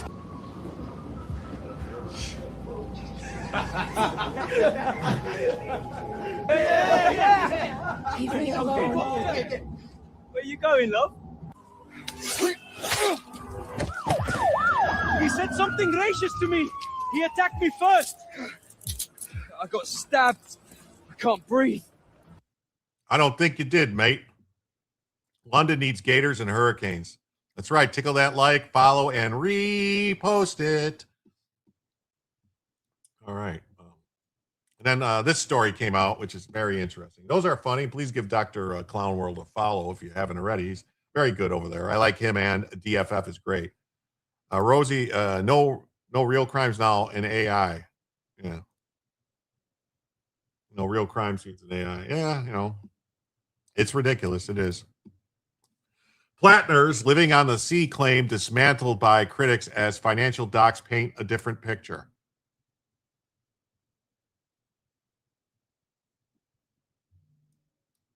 Let's see what these people have to say about Graham, a Plattner. Fox So News let's see what our Sunday. Sunday group thinks. The Federalist editor-in-chief, Molly Hemingway. Former State Department spokesperson Marie Harf. Project 21 chairman Horace Cooper. And Jewish Insider editor-in-chief Josh Kraushaar. Great to have all of you here. Okay, so we are told in the 24 hours since the publication of those New York Times allegations with the former girlfriends, the campaign had its best day, Josh, raising more than $200,000. Look, the base of the party seems to still be behind Graham Plattner, but I can tell you that a lot of Democrats in Washington are watching anxiously because the polling, there were 2 new polls that came out since the first round of the sexting allegations were reported last week, and his polling has taken a nosedive, and now the race is much, much closer against Susan Collins. And I think ultimately we're going to get a good sense of where Plattner stands with Democrats because there is a primary, and Susan, the governor, Janet Mills, is still on the ballot. So we will get a sense on Tuesday whether Democrats are uncomfortable with. Yeah, this is actually like I'll bring us back because this is true. Heidi says they can't release GTA 6 because the real world is exceeding the absurdity of a make-believe video game world. It's crazy, right? The stuff that they used to put into video games is like nuts. Bella, like I could do Bella. Like that's what I should do. I should have like a video of me doing like, I remember, what's it called? Like the one, was it like the waterfront? All Quiet on the Water. No, was it something about the one with the Marlon Brando where he goes Stella, but instead of Stella, I go Bella, right? Or is it A Streetcar Named Desire? Is that it? It's all about the base. The base. It's all about the base. Trump is king. Illegal shark bait. Yeah, that's right. It's a game changer. Category game equals not real. Yeah. They need alligator Alcatraz to Islamic terrorists before deportation. Alligator Alcatraz. Streetcar Named Desire. Yeah. Stella, but Bella. That's what I need to do. Bella. Let me fix her. There we go. His name is Mr. Red. Streetcar Named Desire. Yeah, Streetcar by Tennessee Williams. With Plattner, or if he has a show of support going into the nomination? Well, one of the people who's supporting him is James Carville, who says it doesn't matter about his past. He thinks he should still head to Washington. Here's that, and there's a lot of bleeping. We got a f***ed up guy who he could be 100 times more f***ed up than he is. He'd never be as f***ed up as what we got in Washington now anyway. Molly? Well, James Carville went on to say he'd be saying the exact opposite about his support for this candidate if he were a Republican, which there's some honesty there. But the Democratic Party has this issue. Thanks, they have Heidi. been unable to attract white voters, male voters. They think that putting someone forward who purports to be a populist is a way to capture that vote. It's unclear whether Graham Plattner is an actual populist. I haven't really seen him differ from the typical establishment Democrat Party on many issues, but the idea that voters in Maine will have to accept someone with a literal Nazi tattoo, with a past of bad treatment of girlfriends, and he's only been married a couple years, and he's sexting with all these other women. It would be one thing to ask them to do this if they had a problem with their current representation, but Susan Collins is truly the most moderate member of the United States Senate and has done a good job with constituent services. So whether he will win, and he has a very good track record of defeating opponents. So whether he'll be able to pull it off in November is another thing entirely. Well, and it's a big issue for Democrats, obviously, if they want to retake the Senate. This is kind of one of those critical seats they have to get. But you heard when I was asking Senator Warner about it, could not get a straight answer from him about whether or not he's going to support him if he wins the primary. Well, I think that he will, and I think the Democrats will support Graham Plattner because should they? At the end of the day, Susan Collins has done horrible things in the United States. Horrible things. Yeah, horrible things. I want this lady, Marie Harf. She was part of the Obama administration. She was a spokesperson in the State Department. And she said the reason ISIS existed was climate change. This lady said that. The reason terrorist attacks happened was climate change. She said that. United States Senate, Democrats will argue she was one of the key votes to get Brett Kavanaugh. Brett Kavanaugh, yeah. Helped Roe versus Wade get overturned. So I think why would it be bad to support Brett Kavanaugh? I think you're arguing for Graham Plattner. But Molly, what I am saying is that voters have told us over and over again that policy matters than personal character. Whether it's Donald Trump or Ken Paxton, the Republican candidate for Senate in Texas with huge issues in his personal life, with his divorce and with women in general. Voters have told us they care about their policy Yeah. She's someone say Collins is a moderate. Well, she's a moderate Democrat. Collins is a moderate Democrat. She really is. She's a moderate. Collins would be, 40 years ago, Collins would have been a blue dog Democrat. Harf is as bad as Tarlov. Harf, I would say actually Harf is worse than Tarlov. Jessica Tarlov is a little bit not as crazy as Harf. Harf is a straight communist. They're running a swastika wife beater to get the Groyper vote. Maybe that would be funny, wouldn't it? Yeah, climate change. That's what she said. My mind can't stretch that far, Lenny Lou. Well, preferences. And when it comes to who supports women, the reason I bring up Brett Kavanaugh or Roe versus Wade is if we're going to talk about who supports women more, Democrats are going to make the case that Susan Collins has not stood by women. And so at the end of the day, when I look at the Senate map, you're right. Maine is really important. I'm very heartened this week that Josh Turek is our candidate in Iowa. I think he's going to win. I think Sherrod Brown might very well win in Ohio. I think we're going to win North Carolina. We do need Maine. But I think that voters have told us again and again that when it comes to personal scandals versus policy preferences, they're always going to pick the latter, and they can excuse a lot. Just look down the street at the White House. Well, mirroring the example of abortion regulation, making it harder to have access, and physically threatening a woman are two different things. If you want to know about what a man thinks about a woman, his vote on an issue involving abortion isn't a good example. Let me just say lot of women don't he agree with is dead man walking. If he were a smart guy, he would immediately wrap up his race. Here's what I'm hearing from insiders. Not only are the public polls showing a drop, the insider polls are showing a sizable drop and a result of new weaponized or not examples of underage contact on the website. Yes. The problem is when you make a flat. See, now, did you notice how she keeps interrupting this black man? How dare she interrupt this black man who's trying to speak? She got all upset when the one white woman interrupted her. But now this other white woman can interrupt a black man and it's fine. Repeatedly keep interrupting him while he's talking over him. Like, what this is demon rats for you. Maine is Democrat for a Democrat, in my opinion. Yeah. Denial, anything that comes forward becomes highly problematic. I promise that what we're seeing is a drip by drip attack. A smart person would just wrap it up. A person of poor character would try to walk this out and cripple their party in the process. Well, somewhere that has not wrapped up yet is California, where they continue to count votes and it trickles in as well. The Washington Post, not a conservative publication, blasting California over this, saying the snail's pace at which votes are counted after every election is a national embarrassment and a damning indictment of blue state governance. More significantly, it undermines faith in the democratic process by allowing false conspiracy theories to fester. Are they false, though? Are they really false? Metastasize. We'll start back with you, Boris. This is really, really pitiful. Florida, a large state, Texas, is able to give us an answer within hours as to what has happened at their statewide races that we're not going to know until the 10th of July for certainty. In California is an actual outrage. And the mismanagement that has been happening in that state, the idea that they're wanting to just rubber stamp the existing leadership to keep on heading down like lemmings, that really is a surprise to me. Well, Marie, even the governor admits there's some issues with the way they get this done. Agreed. I don't understand why it takes so long. I think they should do this a lot better. Because what it does is it gives room for very bad actors to cast doubt on the elections. But I think California's elections were very interesting this week. Javier Becerra, who for a long time in the governor's race had not been near the top, has really emerged as someone I think the Democrats are looking to say, oh, yeah, she's been very interesting. The people that the Democrats wanted that were very unpopular were polling really bad. And it looked like they were going to get smoked. All of a sudden are winning. Wow. Yeah. It's been very interesting that we could just keep counting. I showed you guys last night. All right.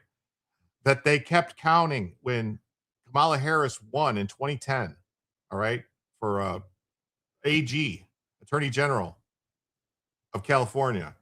They had to keep counting until July to get the fucking ballots for her to win until they finally had enough for her to bypass and win. Like, that's how they had to keep stuffing the ballot box for 30 days. Yeah, it's clown world. It's complete clown world. They should be able to rig it more quickly. Yeah, no, that's the thing. That's why this whole thing matters, because they figure out on election day, oh shit, this is how many votes we need, and then they just generate those votes and they just stuff them in. They think we're stupid, but but in a way they're right, because we know they do it and do nothing to stop it. They did the same thing with Adam Schiff. Yes, they did the same thing with Adam Schiff and Steve Garvey. Steve Garvey, you watched it happen. Plus, they're using the Smartmatic machines, which a lot of people say, I don't know. You saw it happen. You saw Steve Garvey was here, and then all of a sudden went, and Adam Schiff went past him like this, and they took votes away from Garvey and gave him the Schiff. Like, how does that happen? Okay. Can you take the mantle of the Democratic Party in California from Gavin Newsom? Can you bring some competency focused on things like housing, healthcare, and the economy? Well, we'll see. Yeah, there's some Democrats. There are Democrats who've recently said they don't have confidence in him to do that. But if he's their guy in California, I suspect that message will change. Yeah. So I paused it, you jerks. Grant Plattner has been able to make a living on the sea since leaving the armed forces. That's the claim.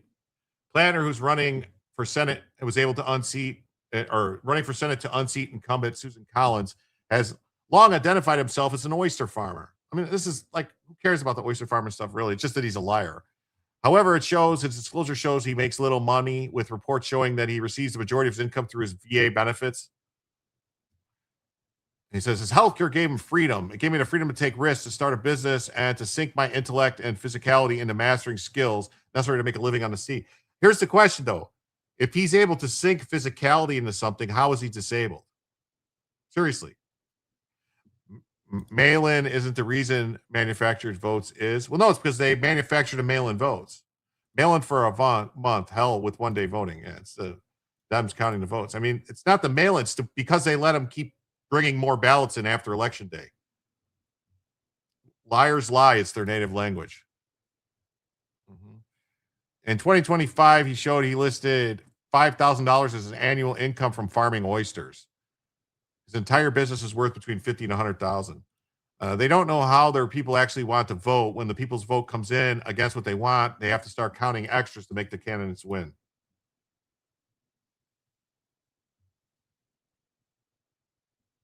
So he makes an additional $3,000 serving as a harbor master. Taken together, the sums dwarf the $4,800 he receives monthly for disability payments. I've got a couple of herniated discs. My shoulders are wrecked. My knees bother me. How is he doing all this physical work then? Despite his reliance on disability, he has consistently referred to himself as an oyster farmer. So a restaurant owned by Plattner's mother, for instance, is the only covered customer listed on his financial disclosures. Plattner's farm is located on a private island owned by his business partner's family, and he received a $200,000 loan for his father to purchase his home. Plattner lies in the clip. He says he makes a living on the sea. He objectively does not. The main Democrat hasn't been shy about the fact that he receives significant money from the federal government, telling the Senator from Maine that in addition to $4,800, a portion of which he puts towards his mortgage, he also receives subsidized health care. I put $954 towards my mortgage, but he doesn't have a mortgage. He was given the money by his dad to buy the house. Newsflash, military service does not mean patriot or good person. There's plenty of scumbags in the military. Some farm oysters. Yes, they do. The entire fabric of Plattner's biography continues to fall apart under modern scrutiny. Mainers deserve authenticity, and Plattner's perverted past, inflated resume, and working class rebrand are not it. Plattner seems to connect with working class voters in Maine. Does he really? Oh. Plattner's been a presumptive nominee since Janet Mills dropped out of the race. She didn't drop out of the race, though. See, Fox, what are you doing? She didn't drop out of the race. She suspended her fundraising. She's still on the ballot. Yeah. Ruby actions are everywhere. Yeah. All right. Now we got this story. Trump DOJ announces the largest ever effort to denaturalize U.S. citizens across accused of immigration fraud and other serious crimes, which this is one you could think you could say good. Like good. Amen, Joe.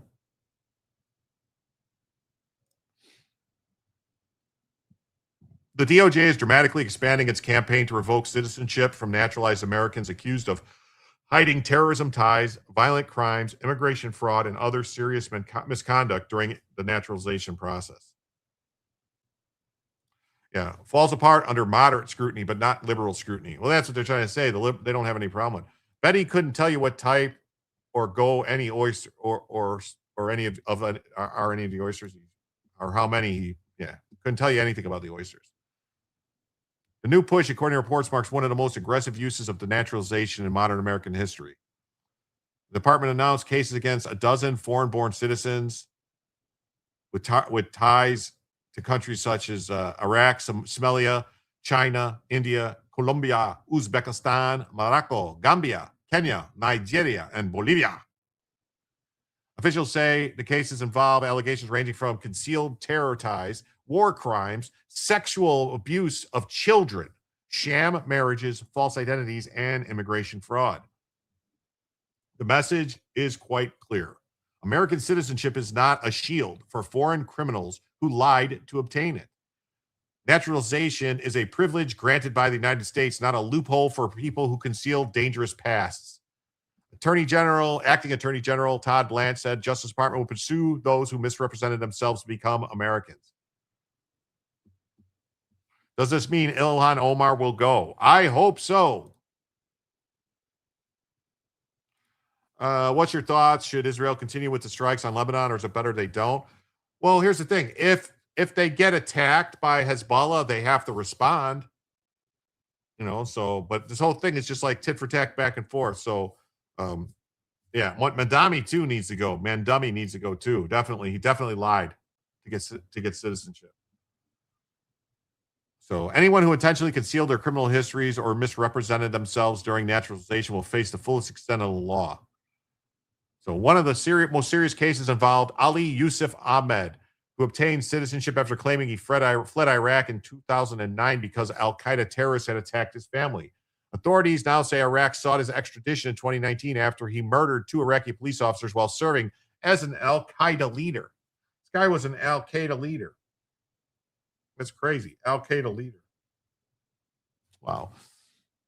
Federal officials said Ahmed omitted information from the government. The case has become a stark example of why Trump officials say deeper scrutiny is needed before and after citizenship is granted. Another case involves Salah Osman Ahmed of Somalia, who naturalized in 2007 and later pled guilty in 2009 to providing material support to terrorists and belonging to Al-Shabaab, a U.S. designated terrorist group. As J.D. Vance warned Ilhan Omar that she was under investigation. There was a recall election for Gavin Newsom in 2021, and Newsom versus Elder, Larry got 48% of the vote, so Newsom got 52%. I think they cheated Larry Elder. I do too. The Justice Department argues that joining a terrorist organization within 5 years of naturalization can be grounds for revoking citizenship. For immigration hawks, the case underscores the danger of treating citizenship as irreversible. It's not. The crackdown also includes Oscar Alberto Palez, a Colombian-born Catholic priest convicted in the United States of 13 counts of sexual abuse of a minor. Yes, I know they cheated Larry. Hey, good evening. Good afternoon, King of Biltong. You missed it. I did your ad first thing on the show, but you know what? I'll do it again. If you guys like protein, if you like good meats, you like, beef jerky, Slim Jims, all that stuff, you should try Biltong from the King of Biltong. If you go to www.biltongusa.com and you use promo code JIM, you can get yourself all your Biltong needs for 10% off. They also have spicy stuff called peri peri. They have ghost flavor. They have a whole bunch of other stuff also, including chips, candies, cakes, cookies from all around the world. But the Biltong and all the meat products, including the drawers and the other sausage products, are all made in the USA, all natural. So check it out. www.biltongusa.com, King of Biltong. Get yourself some meats and save 10% with promo code JIM at checkout. I recall both recall efforts. I worked them. They cheated Elder. They tried to keep Elder off the ballot.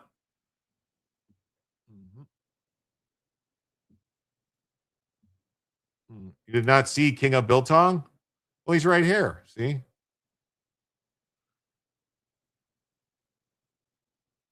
There he is. There's King of Biltong. He's in the Rumble chat.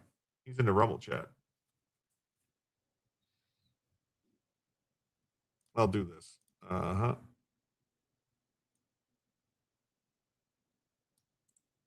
I will copy that, and I will post this in all the chats there for everybody to see. He's been working on the meats till now. That's why you haven't seen him. Yeah.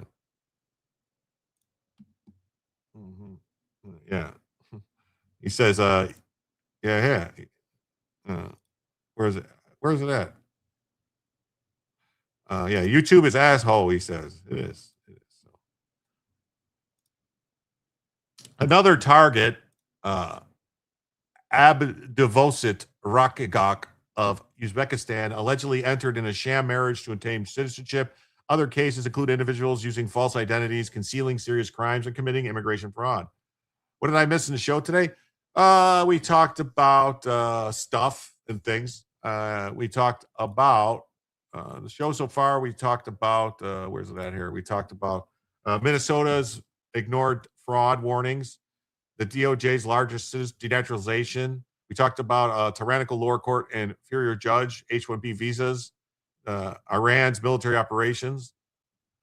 We got a couple more stories to talk about, and then we're going to keep rolling with it. Rolling. We got a rant. Oh, what do you know? We got a rant.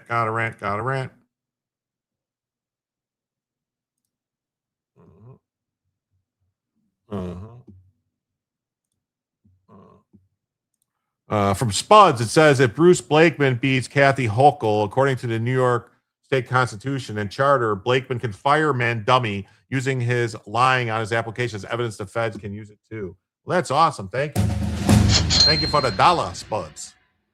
With $1, you make me holla. I get paid to read the rant things. That means we're $84 away now, just $84 away from adding a second additional hour to the show. And speaking of which, I have to go over to YouTube and I have to update Kamala case also. Yeah, we briefly talked about the Kamala case. We'll talk about it some more. I was looking around thinking I was losing it. No. Jim talks with his Rumble chatters as well as us here. Yes, I talk to everyone. I talk to the people on Kick. I talk to the people on Twitch. I talk to the people on X. I talk to everyone. So yeah, what's we're going to do here? We're going to go to Rumble. We're going to go to YouTube real quick so I can update the goal on the whole YouTube thing there and see and do this and this for another hour.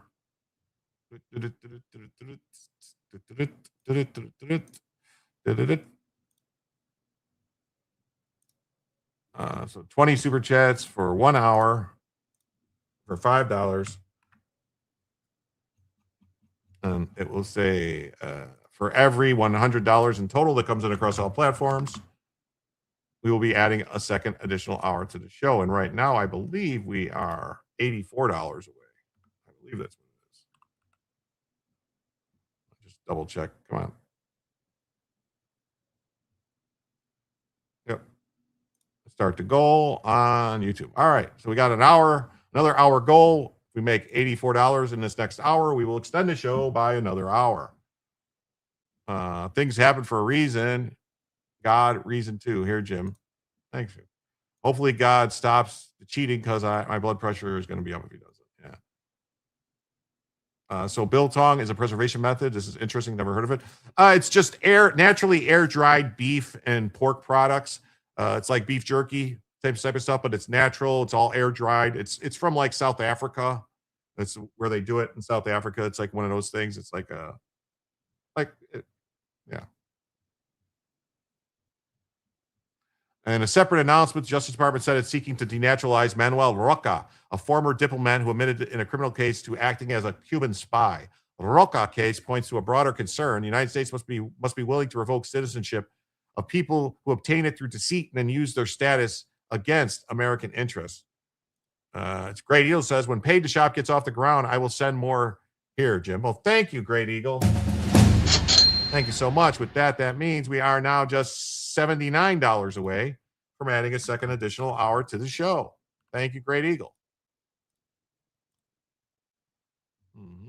Hey, Jake, what's up? Gonna match Massey's speech today about the USS Liberty? No, I don't need to. I know all about the USS Liberty. They taught me all about it in the Navy. We had a whole class on the Liberty and what happens when boats are clandestinely spying under false flags. So denaturalization has been historically rare. Between 1990 and 2017, the federal government just filed just over 300 cases. Yeah, King of Belton is 100% they should revoke citizenship of many people. You wave a foreign flag, revoke. Yes, revoke.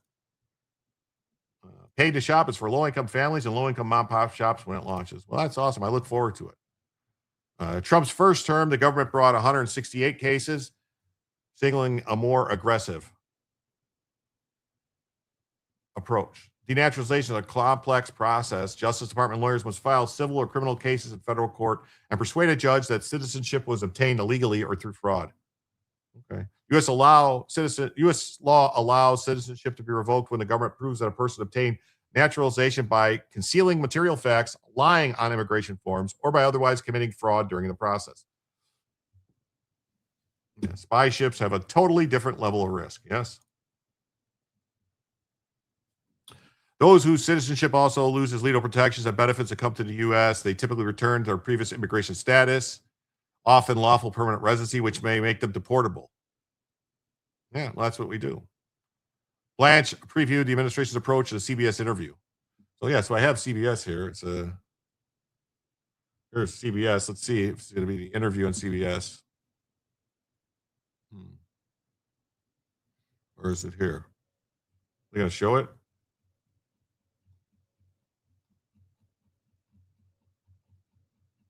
No, you don't even have the interview here. What's wrong with you? You don't even have the interview here. That's crazy.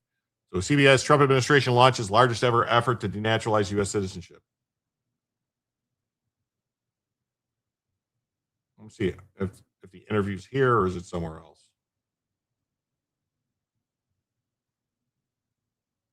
You would think they would just have it like right there for me to see.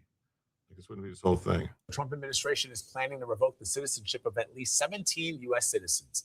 Administration officials say they are accused of immigration fraud. The DOJ says it's the largest ever effort by the U.S. government to use its denaturalization powers. CBS immigration correspondent Camilo Montoya Gavaz is live with more. So this is very unusual, Camilo. It is. What are these people being accused of, and what is the legal framework for this? Good morning, guys. Just to level set, between 1990 and 2017, the Justice Department filed, on average, just 11 denaturalization cases per year. Now, through this effort, the Trump administration over the past few days is filing 17 efforts across the country in federal courts throughout the U.S. to denaturalize 17 foreign-born naturalized American citizens who are being accused of immigration fraud. The Justice Department is arguing that they concealed their criminal activity and conduct when they applied for American citizenship. So some of these individuals are from countries like Cuba, Colombia, and Haiti. They became naturalized American citizens over the past decade. And according to the Justice Department, they did not reveal that they were engaging in criminal conduct like sex crimes against children or immigration fraud, wire fraud, or even healthcare fraud when they applied for American citizenship. Importantly, if the DOJ's efforts are successful, the people at question here will be returning to permanent U.S. residency status, and then they can be deported back to their native countries. Wow. Oh, interesting. Interesting. Let's see here. Let's do this and this. I don't know why this is taking so long. Oh, no wonder, because it's not that. Get rid of this. How come you don't have it here? You don't. Well, none of these people have the interview. None of them have the interview. That's ridiculous. You don't have the interview. Well, that's what they're doing, and it's good. CBS News.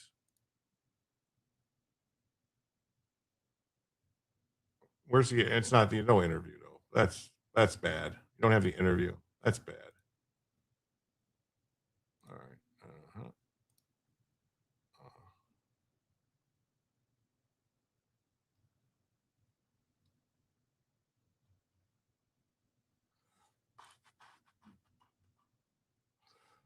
They got this story. This is very interesting here. Nick Clegg. Awesome. Afuera. A whole 17. I got the vapors lame. Well, it's 17. I mean, they got to start somewhere. Did we ever find out for sure if Obama was born in the United States? That whole thing, honestly, the Obama stuff was kind of, his mother is a U.S. citizen, so he's a U.S. citizen.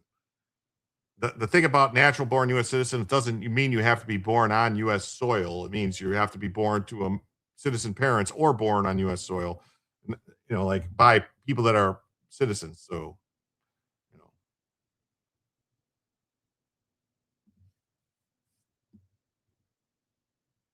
Obama was not born in the U.S. He's stolen Social Security number in a state he did not live in. Oof. His real name is Barry Sartoro. Yes. Can we denaturalize Melania Trump? No, she didn't lie about anything, Greg. She hasn't committed any crimes, Greg. Now, why are you so silly, Greg? Why are you so silly, Greg? Greg is so silly.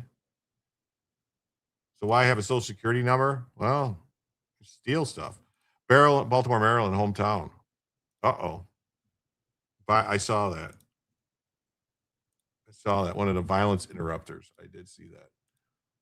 So Nick Clegg, he was a former deputy prime minister.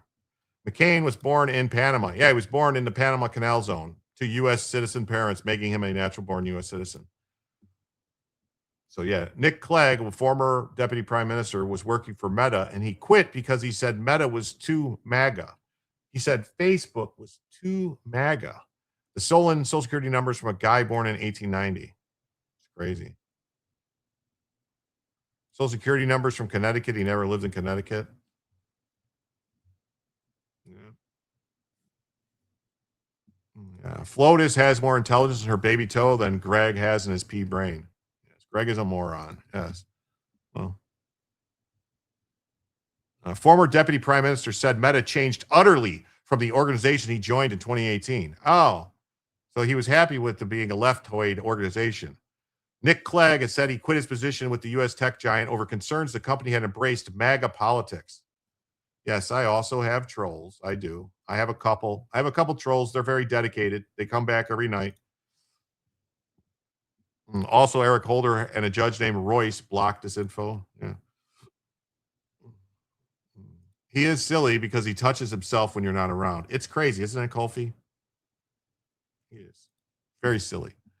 Speaking on the Rest is Money podcast, the former deputy prime minister said Zuckerberg's attempts to seek approval with Donald Trump were, of course, linked to his exit last year. Sir Nick, the dick, was accused Silicon Valley executives of aligning themselves with Trump administration for reasons that were partly self-interested. He told the podcast that Meta has changed utterly from the organization that he joined in 2018. I mean, to put it mildly, it's not exactly the kind of thing that appealed to me. Oh, so he only wants to work for an organization that's leftist. That's interesting, ain't it? Great Eagle, no, I didn't say you were a troll. No one said you were a troll. Not talking about you, Great Eagle. Mostly questions. No, we're talking about you. We're talking about Greg. Financial records from the company revealed that he accumulated 24 million pounds through share sales during his 7 years with the firm. After initially relocating to California, the former liberal demon rat leader found Silicon Valley to be a happy, clappy environment that leaned left politically. However, Sir Dick, fast forward to now, and the whole Silicon Valley, not just Mark Zuckerberg, but all that you saw at the inauguration, have decided to, rather than shun politics, which is what they did for a long time. He's a fucking liar. They did not shun politics at all in 2016, in 2020. This guy is a lion sack of dog shit. How much time left for the show? I have to go feed the cats out in front and chase away the Muscovy ducks. I have to stay outside till the cats finish eating. Oh, you have a problem with Muscovy ducks? You know that they're invasive, right? Just saying.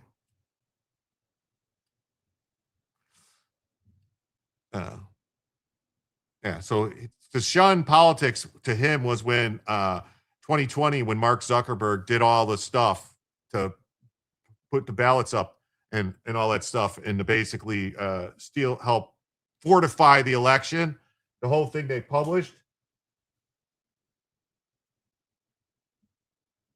It was in court papers. A lawyer, an investigator, and border person took it to court. Eric Holder and Roy said they can't use the info because his Social Security is private.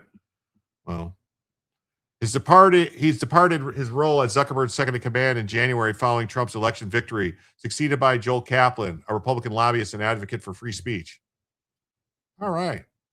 Well, I'll see you back here then, CF Rob. At the same time period, Zuckerberg contributed $1 million to Trump's inauguration fund and scrapped the platform's fact-checking system in favor of community notes, mirroring the approach on X. Yeah, smash the like button. Definitely smash the like button.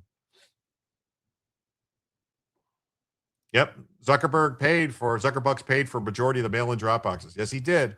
And this guy Clegg was fine with that because these people are the fascists. They're like only one party. If you don't support their party, they want nothing to do with you. Get away from them. The company's rightward trajectory continued with the appointment of Dana White to its board. Oh. The UFC chief, who is a long-standing ally to Trump, played a central role in organizing the president's controversial White House cage fight.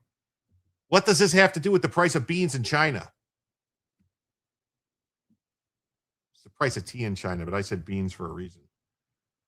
Zuckerberg previously backed progressive immigration reform with his 2021 decision to remove Mr. Trump from Instagram and Facebook.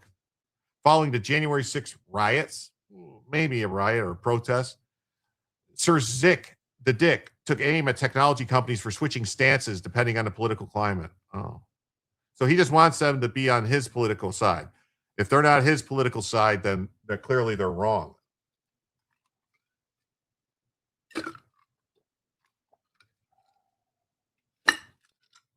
Wow. Mark Levin not happy with Trump on Israel. Zuckerberg has underground house in Hawaii building now. On the contentious matter of content moderation, he argued that it's wiser to avoid aligning with any political faction. This is so ridiculous. They were aligned with the left. They were banning people for trans shit for saying like, oh, you're not a woman or whatever. Like, what? They got the number of papers when they went to report a $350,000 gift to the IRS, forgot to hide his Social Security number. There's a word for hiding the number when doing this. I forgot. Redact. They forgot to redact it. There is no reason for drop boxes in California. Postage is prepaid. That's crazy. So no hard feelings, but I just want to leave because, I'm a Democrat demon rat leader, and I don't want to be involved in any business that doesn't strictly back Democrats. In their interview, Sir Nick the Dick described Silicon Valley's culture as a deeply unattractive combination of machismo and self-pity. Maybe for later, O'Keefe got them on video volume votes. Well, we could play it later. As in,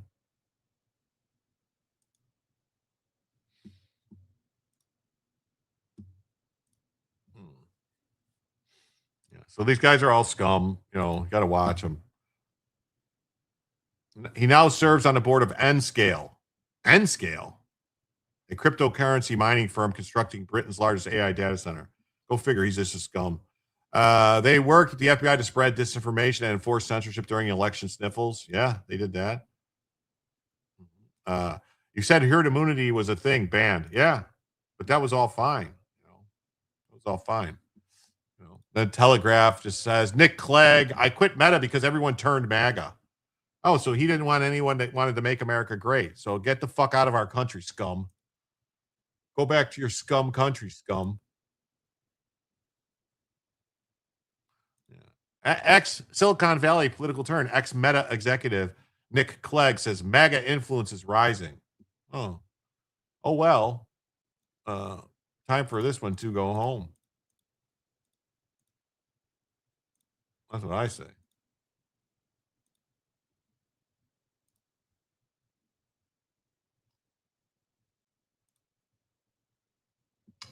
All right.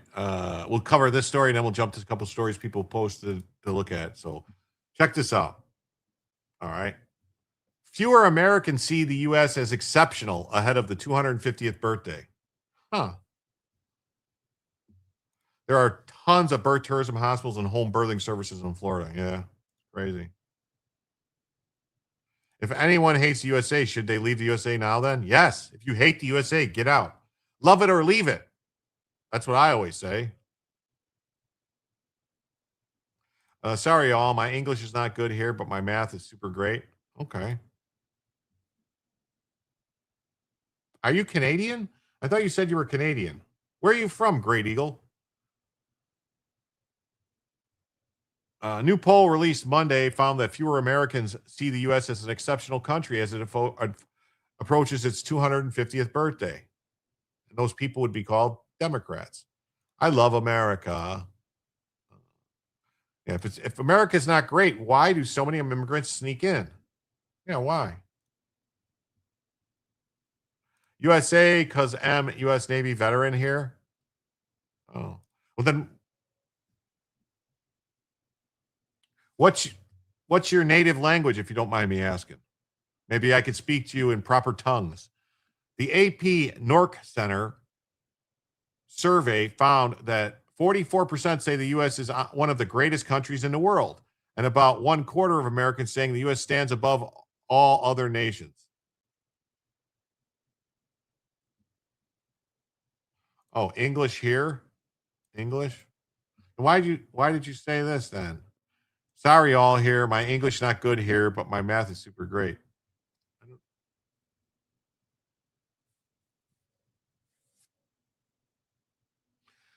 The poll found that Americans between 18 and 29 are less likely than older Americans to say that democracy is a core component of U.S. identity. Did you cover the story about failure of California to purge voter rolls? Many counties don't remove voters even after documented populism. I didn't really talk about it per se. I mean, they're doing investigations. We'll have to wait and see what happens. Wow. Only 51% say they see democracy as extremely or very important to U.S. identity. NBA player Breonna Turner refuses to wear a USA 250 patch because of slavery. Oh. Wow. Wow. Wow.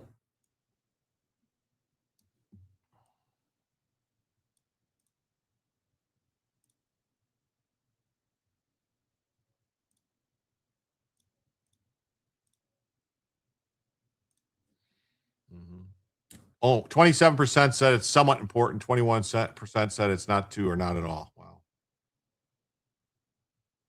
Well, here, this is why, because Hakeem Jeffries says that, America sucks.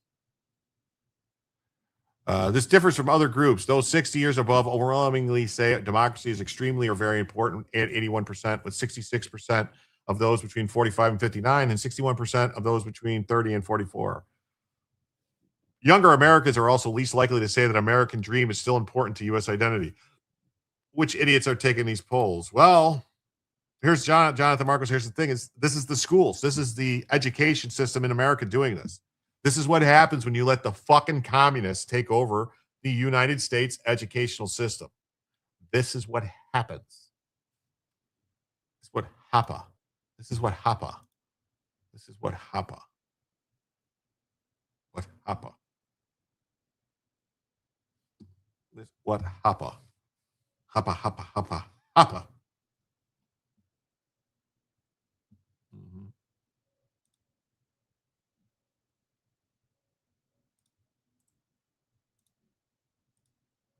It's what happa.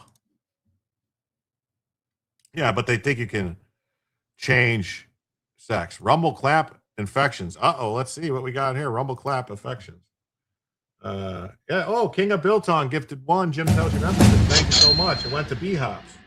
Thank you so much, King of Biltong. Uh-huh. Cheers, everyone. See you tomorrow. Thanks for being here, King of Biltong. B-Hops was gifted one membership by the King of Biltong. That means, folks, we are now just $74 away from adding a second additional hour to the show. What is wrong with me? What's my brain? My words are coming out faster than my brain can think some. Yes, we all miss Greg. I was in special education school starting 5th grade until I graduated 12th grade. Oh, well, you know, sometimes that's more just, difficulty in learning things, which people learn at different rates. That's another part of the problem with the education system. Even still, few U.S. adults say the American dream holds true.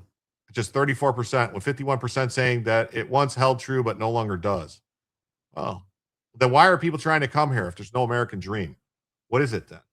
Why are they all coming here in record numbers? Like lots and lots and lots. Lots and lots and lots and lots. Republicans are most likely to say the American dream still holds true, compared to just 17% of demon rats. Wow. Pollsters found only 56% of adults say a shared culture and set of values is extremely important. Yeah, to milk us dry. Free stuff. Yeah, that's probably it. Free stuff. Milk us dry.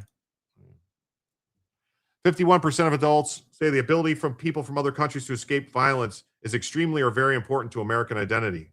No, it's not. Nothing to do with it at all.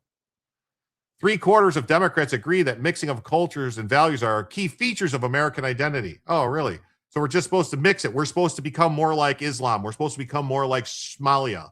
We're supposed to become more like these other countries. We're supposed to become more like Haiti. These people are fucking retarded. Fucking retarded, man.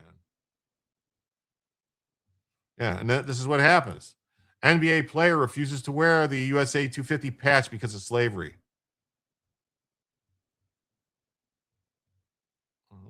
Brianna Turner is slamming the planned league jersey patch marking the 250th anniversary, saying the idea doesn't consider that players would have been slaves or breeders 250 years ago. Well, then get the fuck out of our country then. Seriously. If this is how you feel about it, get the fuck out. I've had it.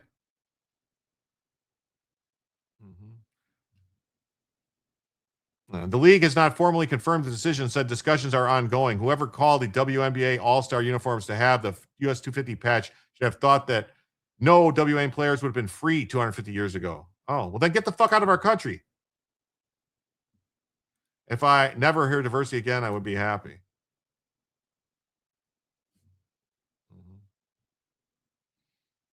The proposed patch is part of a set of sports branding moves tied to the country's semi-quincentennial commemorations. Why can't she celebrate how fat Black Americans have come? No, they can't celebrate anything. That's why they should just go. She should go to Liberia.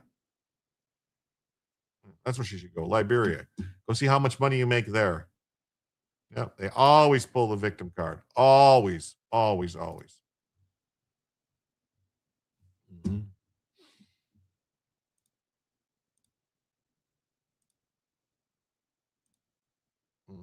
All right.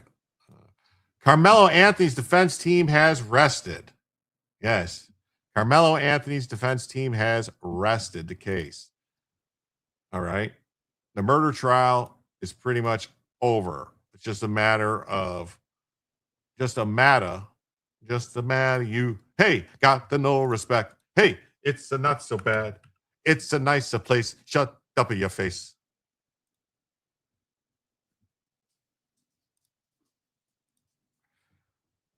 There's Bella. Where would you go? Getting some water. I didn't even notice she walked away. Nobody picks cotton anymore.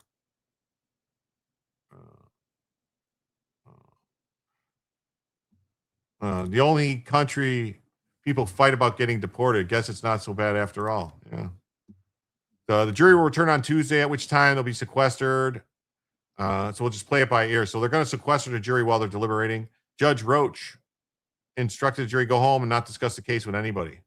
Okay, here's the update from Texas. We are just getting word that the defense has rested in the Carmelo Anthony murder trial.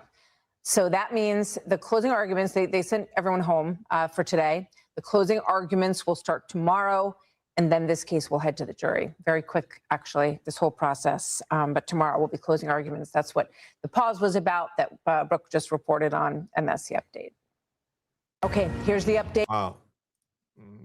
Carmelo Anthony trial. Let's pray true justice is delivered. We don't need below to play out for real.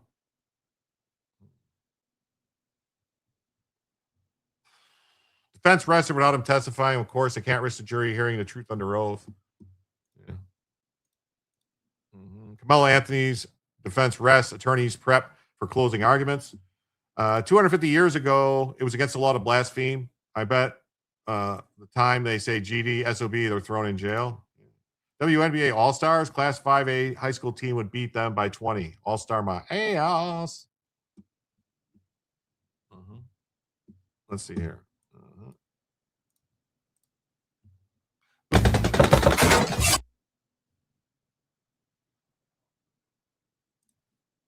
Josh Ritter, criminal defense attorney, former prosecutor, and Fox News contributor. Josh, obviously, Brooke is waiting. We're all waiting to figure out what this delay is as we wait for the defense to continue their part of this case. Any thoughts on what might be happening here? At this point in the trial, my first instinct was perhaps they're talking to Carmelo Anthony about whether or not he wants to testify. And sometimes that takes some time. He has to confer with his attorneys, even if it's at the last moment, him making a decision. The judge also has to advise him of his rights, that he has a right to testify. But then hearing that the Metcalf family has been brought inside the courtroom along with the prosecutors, this could be last-minute plea negotiations. I mean, things like this do happen. We're at the end of the prosecution's case. We're hearing that the defense case may not be going as they had hoped and planned, and perhaps they're looking for some last-ditch effort to try to spare him a lifetime in prison. Interesting. You know, if that is where this is going, and I just want to make clear, as you did as well, we don't know at this point, but the fact that they brought the Metcalf family in may indicate that the defense is either trying to convince him to testify because they feel like they have no other option at this point, and they feel that maybe if he takes the stand, he might evoke some sympathy on the part of this jury if they hear his side of the story, or perhaps they're trying to prevent a potential death sentence in this case. Is that a possibility? No. The death penalty is not on the table, but life without parole is on the table. And certainly, I mean, listen, they're going to calibrate how this case is going for them. And the prosecution case went very strongly. The defense case doesn't look like it's going well. So they might be looking for something like that. My mind just goes back continually to that interview that his father did, that Austin Metcalf's father did. And he said, this is not a race issue. Don't make this about race. He said, this is a people issue. And a bad choice was made, and two families are suffering. And I just find it so heartbreaking. Well, what about the people? Hold on a second. The Metcalf father said, don't make it about race. But what about the people that are outside the trial saying, you know, only good crackers, a dead cracker, and all this shit, and doing that stuff? Did they make it about race? Get Don Lemon's opinion for laughs. Dude, you want laughs? You guys want real laughs? Go watch the clip Viva posted of him and Barnes talking about this earlier today. I watched it, and I commented on the video basically that Barnes has lost his mind. He's making a fool of himself. Barnes was basically saying this kid had the right to defend himself. And that, that when he said, touch me and find out, that wasn't provocation or an invitation or anything like that. That was him just giving him a warning, informing him, that like, hey, he's prepared to defend himself and stuff. And Barnes actually said that the kid was bullied and picked on by all these kids, that Austin and his brother jumped him. Barnes is fucking nuts. I didn't know he had his hair cut so high. They took his hair down in jury. Guilty, guilty, guilty. Metcalf's blood cries out from the ground for justice. 250 years ago, you had to be part of the community. Very few lone wolves. Many patriots lost their money and homes. Yeah. Why did Anthony bring a knife to track meet? That's a lot of questions. Sorry, I've been lurking. So far, enjoyed the stream, Jim. You're killing it. Thanks, Node. Thanks for being here. Parents still teach kids today about Jim Crow. Why is it still happening in the USA? I don't know. Barnes is out of his mind or working to mess with Viva's head. I don't think it's an accident. That's the thing. Viva kept trying to stop Barnes and say, hold on, Barnes, stop. Like, I got to fact check you with the stuff. And Barnes just kept going with it and going with Viva. Like, and then I think that's why Viva brought, I'm pretty sure that's why Viva brought on Andrew Branca today, because basically Branca was getting ready to like did a poll to see if he was going to like review the video. And I think Viva was trying to cut that off at the pass. Really pissing me off that Charlie Kirk's assassinated on live TV and we still can't watch the accused assassin's trial. Wait, Charlie Kirk's trial is Charlie Kirk's trial is gonna be on TV. It's gonna be broadcast. As far as I know, unless they said that's gonna be live. Barnes is a libertarian loser cosplaying as a populist. He's always been nuts. I don't even think he's a libertarian. I think Barnes is a liberal, a leftist liberal. Barnes is a bleeding heart liberal is what he really is. They lost me when they turned on Trump. Yeah. If he was so afraid and bullied, why did he go to Metcalf's tent? It doesn't make any sense. Barnes is looking for some of those clicks like Candace and Tucker. I think Viva can still be salvaged. He's gonna have to break away from Barnes. The longer he stays with Barnes, the more he's going to be associated with Barnes's positions, and it's going to be difficult. But then again, I mean, Viva's not conservative. Viva's a liberal from Canada. He was a conservative in Canada, but when you compare a conservative in Canada to a conservative in the U.S., they're not the same thing. Was it illegal to bring weapons on school grounds? Yes, it was illegal to bring weapons on school grounds. They're forbidden on school grounds.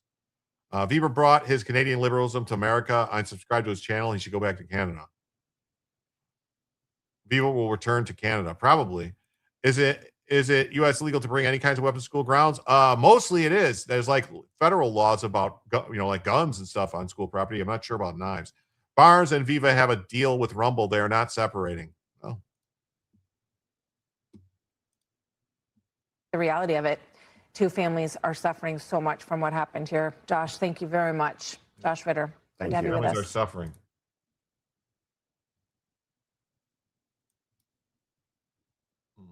Defense attorneys rested their case without calling Carmelo Anthony. Knife is not a weapon. No, I'm saying like a knife is a weapon, but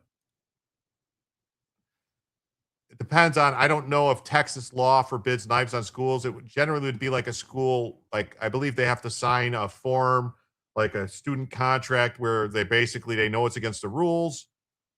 Viva will not be going back to Canada. But probably not. I think he wants to be a U.S. citizen. And he, because he's afraid to go back to Canada. Viva is already working on his citizenship.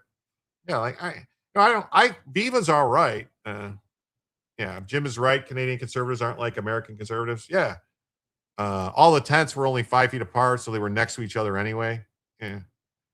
I thought the judge said no to cameras. That would only allow a few select media. I have to look it up. I swore he said cameras in the courtroom for Charlie Kirk. Barnes was claiming Erica Kirk was pregnant right after Charlie's funeral. Do some research, keep me posted. Well, thank you. Thank you. I swore that the judge, because they've been, and the reason I'm saying this, Christine, is they've been showing all the hearings and stuff.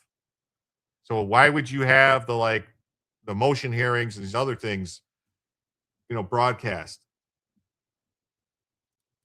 Voting on Edmonton, Canada to join independent there. What's the rule there, Jim? I don't know. I'm not sure. I met Ritter. He was sides cut really high. Oh, Ritter. I didn't even notice that. Lisa, thanks for being here, Lisa Faltersack. Court adjourned Monday afternoon. Jurors will weigh testimony from a dozen witnesses and law enforcement and experts without hearing firsthand about the account from the person who did the killing. How many white liberals in the jury? They'll let the kid go because of his reasons? Maybe. I mean, I don't know. I don't know. Cop testified that knives under 5 inches is legal, but school policy is barred, so not illegal, just unacceptable. Actually, Carmelo's team didn't have a tent. They went back to bus. Carmelo was suspended, not welcome on the bus. Uh-oh. What are you barking at, fella? You hear something, girl? Someone here? My dog is barking. That's weird. I didn't know Barnes was Erica's gynecologist. Who knows? Edmonton, Canada would benefit majorly to become the 51st USA state. Yeah. Both Anthony's parents appeared visibly upset as proceedings resumed following an extended lunch break earlier in the day. Anthony, who's accused of fatally stabbing fellow student Metcalf. Well, student at a different school. Wasn't like the same student. They didn't know each other. The trial is trying to get played in the court of public opinion. Bella's awake. She's not sleeping. She's not dreaming. She's awake. I wonder if she heard something. We're supposed to be a delivery today. Some stuff I ordered from Sam's Club was supposed to be delivered today. So the closely watched trial resumed after 9 a.m. This trial should have been broadcast. The fact that this trial was not publicly available for everyone, considering what's going on, is bad. If Metcalf had and showed knife, then it would be self-defense, correct? I don't know. I mean, it could have, like, if Metcalf grabbed him and was punching him and beating him on the ground, and he pulled the knife out and was basically, he thought he was going to suffer. The bottom line is, if you have a subjective and objective fear of great bodily injury or death, you could use lethal force to defend yourself. That's the basic thing. But there's other ways where that's, if you when it comes to castle doctrine and stuff, where you don't have to have that fear. It's just assumed you have the fear. But in this case, what happened was, he said to the guy, if you want me out, you gotta move me, and then touch me and find out what happens. And he had his hand in his bag on the knife, telling the guy, touch me and see. You can't do that. That's like the case. There was a case called the Dumpster Bros. It was a father and son. They were fighting over mattresses in a dumpster, and they were both armed. And this guy had a bat and was swinging a bat and threatening them and saying, "I'm going to go get my gun. I'm going to do this." And the guy said, "All right, just take your swing. Take your swing." I doubt it. Take your swing. I doubt it. That guy got convicted in Texas because you can't say, "Take your swing," because you're inviting it. That's kind of like provocation. And that's exactly what happened here with Carmelo Anthony. If the victim were white and the perp is black, not televised, is in the Constitution. Oh shit, I didn't realize that. The dumpster defenders, yeah. The dumpster defenders, yeah, those two guys. That case was Texas. And the son was found not guilty because the son never said anything like that. The son just said, whatever, all right, whatever. The son never said, take your swing, never said, I'll do this, never said that. The son never was just sitting there come on now, knock it off. Then when he attacked his dad with the bat and his dad shot, the son shot him with the shotgun. So the son didn't get convicted because the son was defending his father. The defense witness actually painted the picture of no real conflict. Yeah, I will say something, and I hope this doesn't offend anybody, but I will say that I am troubled with this case by many things, all right? Just a couple weeks ago, maybe a month ago, the Supreme Court in a 7-2 decision sent a case down. Okay, I'll do a poll. All right. Widgets. I'll do a poll. New poll.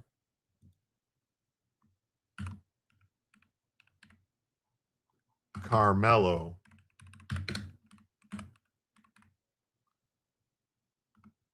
Anthony. Guilty. 1 is going to be guilty. 2 is going to be not guilty. And then 3 is going to be hung jury.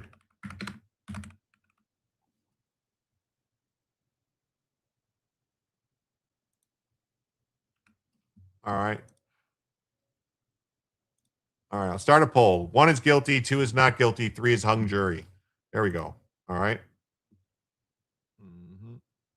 I think you might have to do it again, Kofi. I think you got yours in before I posted it.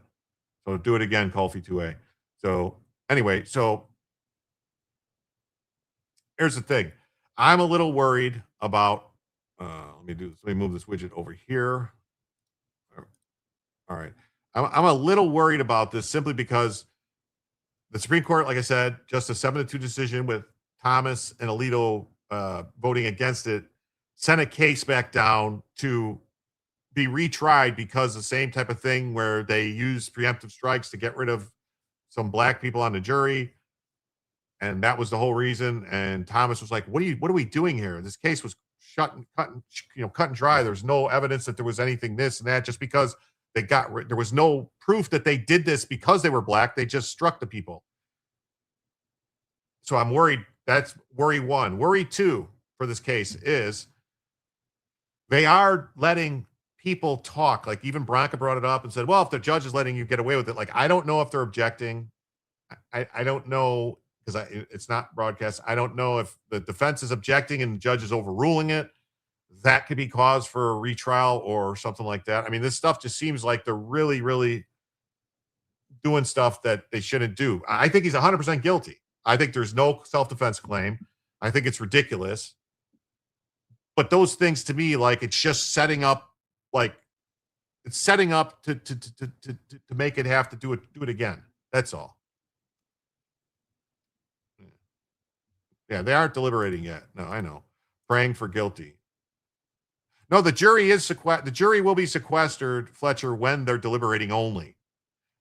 So just while they're deliberating, they're going to be sequestered. So what that also means is the jury's going to try and get done fast. If they're not sequestered the whole time, generally when they just sequester them during deliberations, they try to get to it fast. Should be one, but probably three. Yeah. I'm not seeing any threes on here. Why not? What is going on with this? Is it not working?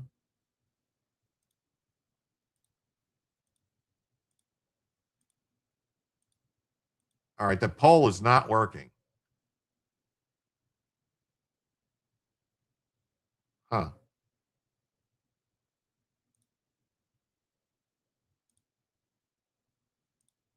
The poll's not working. I don't know. I just have 8 for guilty. I saw other stuff though. I'm not seeing, I saw 3s and I don't see any 3s coming through. So, Gundam, you're going to have to just put in a 3 if it's a 3. Because if you do anything besides just the number, it doesn't work. It doesn't catch. There's separate from being found guilty by the jury. Yeah. No, I know. But I'm saying I'm just worried. It seems to be set up for a retrial when it's not so polarized. I'm thinking it might happen down the road. There will be an appeal for mistrial, probably. Guilty, but they will weasel out of it. Yeah, probably. Do you think we'll reach 60% on a no property tax amendment? My neighbors say they're against it because the services they will lose, like we're not taxed enough. The services that we'll lose, they're idiots, because the services are not, the property taxes are not the, what's it called? The ad valorem. The ad valorem for like the fire department and the water services and the different stuff are still going to be taxed. This is just taking the money away. Like they're just going to have to put an ad valorem for schools too. But this is not no property tax either, Joe. It's only up to a $250,000 homestead exemption. That's it. So people that have houses that are worth less than $500,000 will probably have no property taxes, but people that have houses worth like $1 million, $2 million, $3 million, they're still going to have property taxes. Yes. Thanks for the King of Biltong's got ya. Spud said 3, but it's not registering. Yeah, I don't know why it's not registering. Yeah, thanks for being back. The coach told Metcalf told him to get the others out of the tent. Yeah. Yeah, it all started with that. Yeah, it did. It's 17% black there. I mean, 4. Okay. Yeah, he was premeditating the entire time his hand was in the bag. Oh, yeah, that's the thing. He knew he was going to stab him when he put the hand in his bag. He had made the decision that if he touched him, he was going to stab him. That's it. When I was called for jury duty, the black people prejudged the black defendant and were struck. They don't like violence. Yeah. Well, there's actually a chart that if you look at the chart when it comes to finding people guilty, there's a wide disparity for black people for guilt of defendants if they're black or white. It's crazy. The amount of difference. It's like 3-to-1 difference.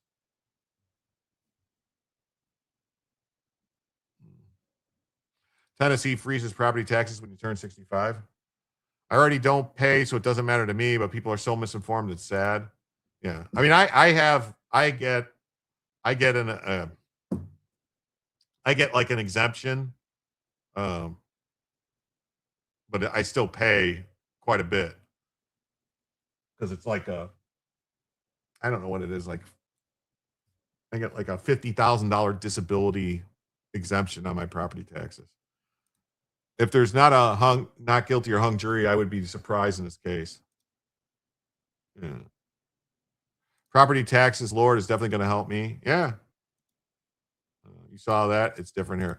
Yeah. Well, there's something there. It's going to be on the ballot in November. We're going to have to vote on it. If it hits 60%, if 60% of the people can votes for no property taxes, it'll really help me out. It'll save me probably $7,000, $8,000, $10,000 a year.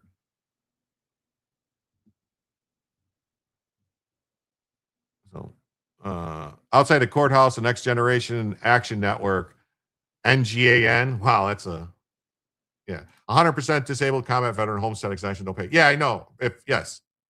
For disabled combat veterans, yes. Disabled veterans, you don't pay property taxes in Florida, 100%. But if you're just disabled in Florida, it's just a $50,000 credit or something like that. No, you're not interrupting. You're fine. You're fine. Don't worry, Joe. Yeah, no, there's just it's just a $50,000 home, like it's an additional $50,000 deduction thing if you're disabled. I think it's either 50 or so. It's like 50. I think it's 50,000 off the value of your property. I think, or it might, it might not even. It might just be like, maybe I'm wrong. Maybe it's a $500 credit dollars. It's like a small amount that you get. I'll vote for no property tax when I own eventually. Yeah, that's what I'm saying.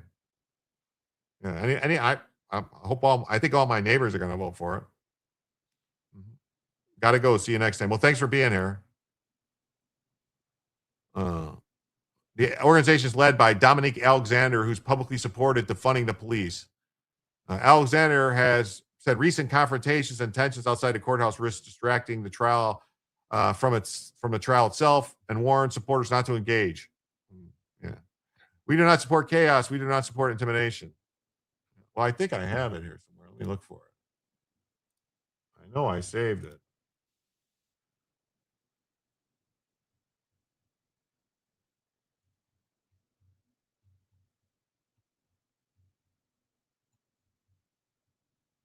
I know I saved it somewhere. Hold on.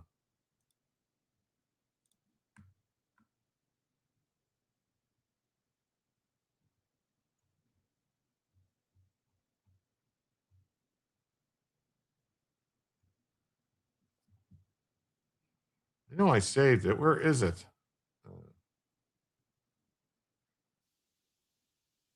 I know I saved it. Where did it go?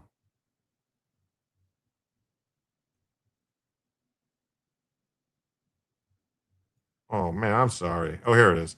There's this one. All right. We saw it. Remember I was playing the videos. I'll show this. Remember I was playing the videos. Where are we at here?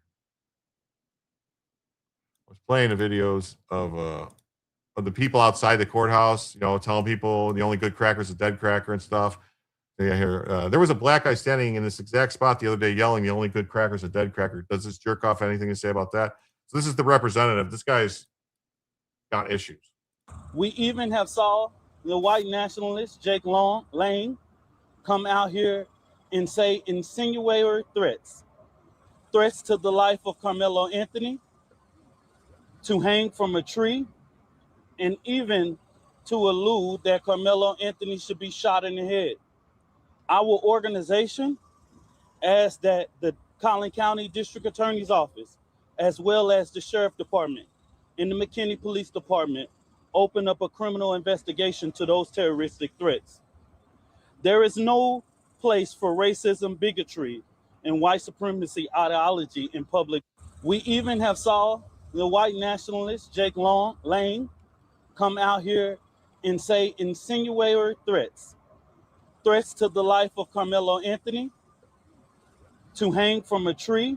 Well, we're gonna find it because I want to play, since this guy said this stuff. We're going to play some of the things that they said. All right. Uh-huh. Uh-huh.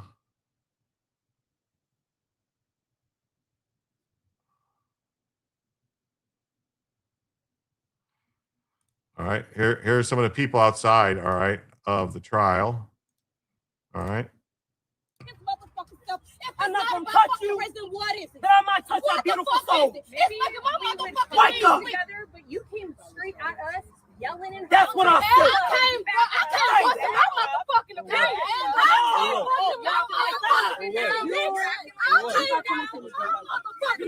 Bitch. I'm in pain. I'm not in your motherfucking face. But I'm gonna say what the fuck I gotta say. Bitch, have you ever had your motherfucking taken away? And can't fucking use the get that mojo. You ain't never felt that shit. You ain't never fucking felt that shit, bitch. You ain't never fucking felt that shit. Do you know what the fucking feels like? Do you know what the fucking feels like? That child gotta hurt. That child might grow up and be fucking angry now because of what the fuck y'all just talking about. This motherfucker. Yeah, because what y'all did. Okay. Oh, that's interesting. Very interesting. Let's see. Yeah. I want to find, where is it? Oh, this guy. Yeah, here's the guy right here. Remember? This is the guy. So that guy, the representative of Carmelo, is out there saying that white supremacists and all this stuff, you know, they're on business. That's right. No place for racism, says the man who says the kid had to defend himself because of color of skin. You can't make this shit up. Yeah, that man is a retard. Yeah. If Hocha wins, we will be neighbors. Well, thank you. That'll be awesome. I Spuds, I welcome you. I welcome you to Florida. Yes. How is she in pain? Is she a family member? No, because it's all about race. You know, my peoples. Let my peoples go.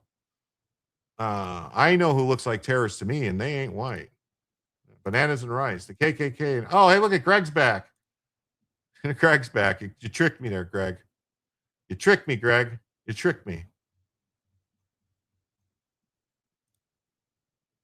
But Greg, I appreciate your efforts, Greg. I really do. I appreciate it. So let's see here. Get my face on camera. We kill crackers. Where I come from, we kill them.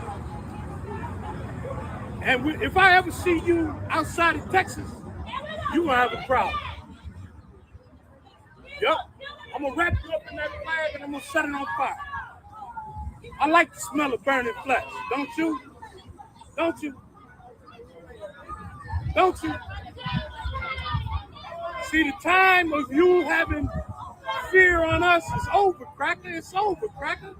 We ain't scared of you. We gonna do some Nat Turner shit on you, motherfuckers.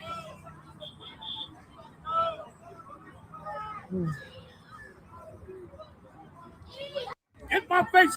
Yeah.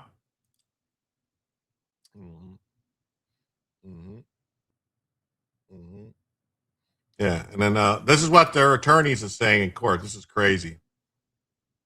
Breaking. Carmelo Anthony suffers a major blow in court after his defense attorney, Mike Howard, attempted to argue that Austin Metcalf was responsible for his own and had essentially impaled himself, prompting an audible gasp from jurors in the courtroom. See you tomorrow, you think? Of all of the insane things that the defense attorney could come up with in this case, he's actually trying to sell the idea that Austin Metcalf, ran into the weapon? You know that these people are getting desperate. You know that they know they are cooked. They don't have a case. There are over 20 witnesses to what happened, and they are all basically saying the same thing. Even Carmelo Anthony's friends are saying that he was the aggressor. He was the one causing the problem. They all agree that he was not in fear for his life or his safety. Allegedly, don't come for me. This is my opinion, and this is for entertainment purposes only. The self-defense claim has been crazy enough, but you're basically saying that you do not want to be taken seriously if you are trying to pass off the argument that Austin Metcalf did this to himself. Maybe they should try the insanity plea, not for Carmelo, but for his lawyer. Yeah, it's crazy, right? Crazy. Oh, yeah, this is, let me find this. I know I have it somewhere. Look at this. Sean Duffy says, I will not tolerate any stabbings or other crimes at Penn Station. Totally unacceptable. I know I got distracted. We were talking about Carmelo Anthony stuff. So, yeah, it's crazy. So that's what's going on. So closing arguments will be tomorrow. And they will start deliberations. So it's just nuts. Just nuts. Just nuts. Wow. Mm-hmm.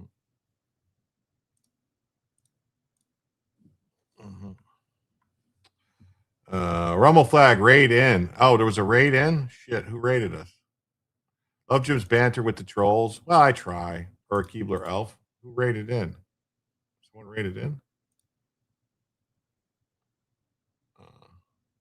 Handy News is raided to stream. We come and raiding. Oh, well, thanks for coming in. Thanks for raiding. Thanks for coming in, guys. Handy News.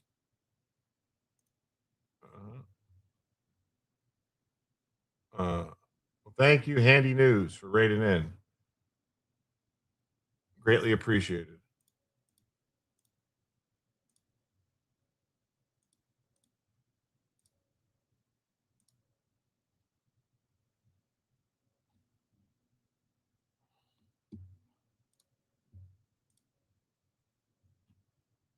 Thank you so much, Handy News. There should be a video recorded for playback a year or two later. Trial should be. Yeah, definitely. I do research on both sides. Pole melting here because it's going to affect me. It's going to cause everyone to leave coastal areas. It's going to be, I think it's going to be Handy News raid. Thank you so much. Thus we stand for 1. There we go. I don't know why 3 isn't working. I'm just going to try something just to see in the chat. Let me see if this works. Will this not work in the chat if I do 3 there? Oh, it works if I do it. Why did it work when I do it? That's weird.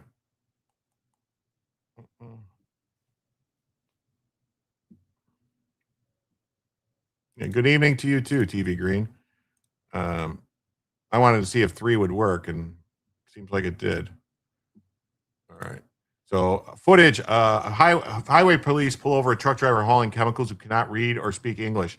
The officer determines the driver fails basic English proficiency, but he never checks his immigration status. I want some common sense people to argue with the people outside of Camaro's trial. Hey, OG, how you doing, OG Sins? Thank you so much. Thanks for the raid. Thanks for the raid. What's this? Copa says, one nation with liberty and justice for witches danced the pledge American flag. The men died for mine is now the greatest country of America, blue or red or the white.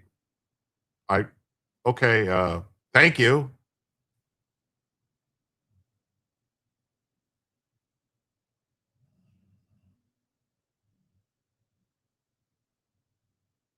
Well, thank you, I guess, for the poem. The American people are keenly aware our truck highways have been flooded with truck drivers who can't read or speak English. Why do motor vehicle enforcement agencies refuse to work with ICE to validate these driver's licenses? What's this road sign? What? School what? Here's a citation for not being able to answer road signs, okay? It's for a non-English speaking driver, and it is out of service. You're not able to drive that vehicle. Hello, I'm Officer Highway Police pulling you in for a safety inspection. Are you by yourself? There's nobody else with you? No. Okay, all right, let's get your ELD. Transfer your logs. Your ELD. All right, go ahead and gather up your truck paperwork, your trailer registration, and your bills for the load. Okay, is that all your truck paperwork? Yeah. Okay, all right, bring that with you, okay? Is your trailer in here? Trailer registration? Is in there? Okay, all right. Yeah, let me get some numbers real quick off the truck, and then we'll go inside. Do you have your driver's license? Oh, you're fine. Where did you start? Started in Michigan. You started in Michigan this morning. Not the morning. Okay, where did you start this morning? Oh, stuff and called love. Okay. Diesel. What's the commodity? Inside the Yeah, what's inside the trailer? chemical. Chemicals? What kind of chemicals? Jim Crow doesn't exist anymore. Okay. No. Have you ever had a DOT inspection before? Yeah, follow Handy News. Check him out. Thanks for the raid. So this is your first trip with this company? Okay. How long have you been with this company? Like how many days? So you've been with the company for 2 days? Okay. How long have you lived in Michigan? Me? Yeah. 12 years. How many hours have you been driving since you woke up? You said 8, 9, but on here it's 3. 1, 2, 3. What day did you pick up your load? About what time? I don't know exactly. You don't know what time you picked it up? Because I'm not showing you were even in Michigan yesterday. What's this road sign? No. No turn. No turn what? Some street, no turn this way. Okay. What's this road sign? Yes, dump a load, Martin. Dump a load. No habla inglés. School what? Some people walking. People walking? Here's a citation for not being able to answer road signs, okay? It's for a non-English speaking driver, and that is out of service. You're not able to drive that vehicle. Wow. It's crazy, isn't it? It's crazy. This stuff keeps happening. Just keeps happening. It just keeps happening. Just keeps happening. All that. Look at this. This guy's running for mayor in Texas. All right. And there's more about him. Listen to what he says. Believe a guy who hates American veterans, who gave him the freedom to say what you're saying. No one gave me freedom. My parents are the only people that made sacrifice. No vet has made any sacrifice. I want to make that clear. I do not support the U.S. military. No, I do not support the United States. I look down on both entities. I want to make that clear. You know what? How do you feel about veterans? I don't support veterans. What? This guy's running for mayor, all right, in Carrollton, Texas. No vet has ever made any sacrifice. I want to make clear I do not support the military. But it's not just that, all right?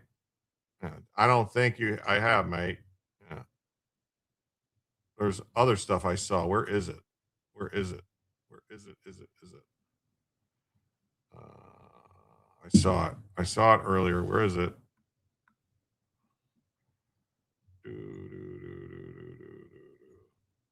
Oh, damn it. Where is it? I saw it earlier. I had it. The guy's been convicted of all types of crimes.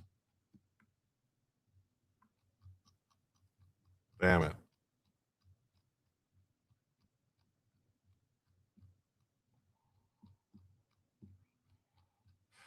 I saw it earlier. Where'd it go? Oh, here it is right here. Bishop Gabriel says, Pakistani national hates America, hates our veterans, has 100 felony convictions for election fraud, is still legally on the ballot. How does he have 100 felony convictions? Convictions is still on the ballot. Believe a guy who hates American veterans, who gave him the freedom to say what you're saying. No one gave me freedom. My parents are the only people that made sacrifice. No vet has made any sacrifice. I want to make that clear. I do not support the U.S. military. No, I do not support the United States. I look down on both entities.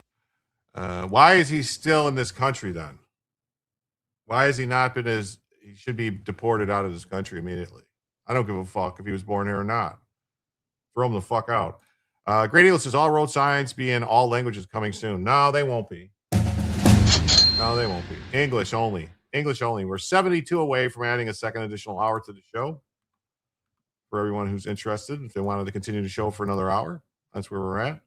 He doesn't support the USA. Get him out now. That's what I'm saying. He's got to go. He's got to go. So much suspicious. That's the next thing. Yes, it's crazy. If he runs in a city dominated by Durka, he'll win. Yeah. Because you're not from here. Now I don't know the history. You invaders. That's right. Tell them to get out. Politics are so cracked. Can't believe people running. It's nuts, isn't it? Texas has lost their way. This is crazy. It is. Can we say enemy combatant with this guy? I would say so. After the status quo, I'm not a truck driver. I don't know what's going on. I don't even know what the fuck is in there. Yeah. It's just crazy, right? Crazy. Bad boys. What you gonna do? What you gonna do when they come for you? No English. Yeah. No English. It's crazy. crazy. Can't believe these people are able to run and stuff. Here we go. Here, Britain is no longer a democracy. A UK woman claims she was repeatedly harassed outside of her home by a group of migrants. Despite multiple complaints, police took no action. When she threatened to go to the media, officers warned her she would be arrested for inciting racial hatred. The situation worsened when a man who helped expose the case was arrested and handcuffed. All right, Alan, the time is 4:26. You're under arrest for malicious communications. All right, I can't. There's music. I can't. You put fucking music over it. I can't play it. A free Bible. Oh, check this out. I love Wesley Hunt. I think Wesley Hunt's awesome. Thank you, Mr. Chairman. Mr. Lopez, you're a 16-year-old sophomore at Wiley High School. Did you ever imagine that your high school in Texas, of all places, our great state of Texas, of course, would become a breeding ground for pro-Sharia material and Islamic conversation? I would never imagine that we would have a hearing questioning the legitimacy of terror-linked organizations going to schools. I would never believe we would have this, but that's the America we live in, and it's a sad situation. Do you think there's an incongruency in the way you are treated as a Christian in your school, and the juxtaposition of that in the way that your school is welcoming Sharia law and Islamic doctrine? Yes, there's a clear double standard. It's a shame that we are here today, and I'm sorry that we have failed you, but this is why we have this caucus, because we're going to make sure that we get this right and everybody is treated fairly regardless of your race, religion, or creed. To some people in this room, what I'm about to say may sound a bit controversial, but it's not controversial because it's true. America is a Christian nation. We're founded upon Christian values. Our founders believed that our rights did not come from government, but they came from God. Those ideals shaped our institutions, our culture, our laws, and the very moral foundation and fabric of what I know is the greatest country in the world. Now, America is also a country that welcomes people from all backgrounds of every culture and faith. That's actually what is a part of our greatness. And as somebody like me that fought in combat to ensure that anyone could come to this nation and believe what they want to believe and believe in the First and Second Amendment rights, I welcome that more than you could ever believe, because I laid my life down on the line to ensure that that would happen. But let's be clear about something. Assimilation to American values and ideas matter. When we begin importing belief systems and cultural values that are fundamentally incompatible with the principles that build this nation, we should not be surprised when the social fabric begins to fray. Let me be clear. This is not hateful. This is not racist. This is not xenophobic. And I can show I'm not racist. I've been black for like my whole life, for like 44 years. I say the Sharia law has no place to usurp our Constitution in these United States of America, and especially in our schools, and especially in our public institutions. America's legal system is rooted in the Constitution and equal justice under the law, not religious extremism or parallel legal systems. We have learned from many of our colleagues on the left that this tends to be how they tack in this general direction. 10 Commandments, not allowed. Bad. Islamic pamphlets, good. 10 Commandments, bad. Free Qurans in schools, good. 10 Commandments, bad. Understanding Sharia law, brochures, good. This is the hypocrisy that we Christian Americans are quite sick of. The same people who mock or marginalize America's founding values suddenly become deeply tolerant when the ideology in question is directed against Western traditions and institutions. Meanwhile, Sharia law is normalized and distributed to children in school, while expressions of traditional faith are treated like a threat. Here's how things should work. Math, yeah. Free Qurans? No. History? Yeah. Sharia brochures? No. Science? Yeah. Shahada cards? No. This is a very simple idea that should be understood by all Americans. One of my best friends is a Muslim American, and he is a fighting Texas Aggie, but he actually sees himself as an American first and has fully embraced our culture and what it means to be an American. That's good. That's what we want. That's why we call this place a melting pot.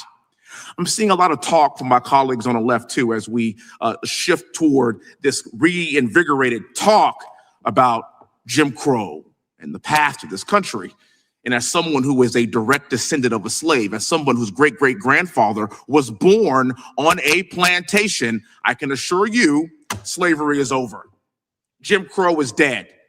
When I go anywhere, I don't see any white-only signs. I don't, I promise you.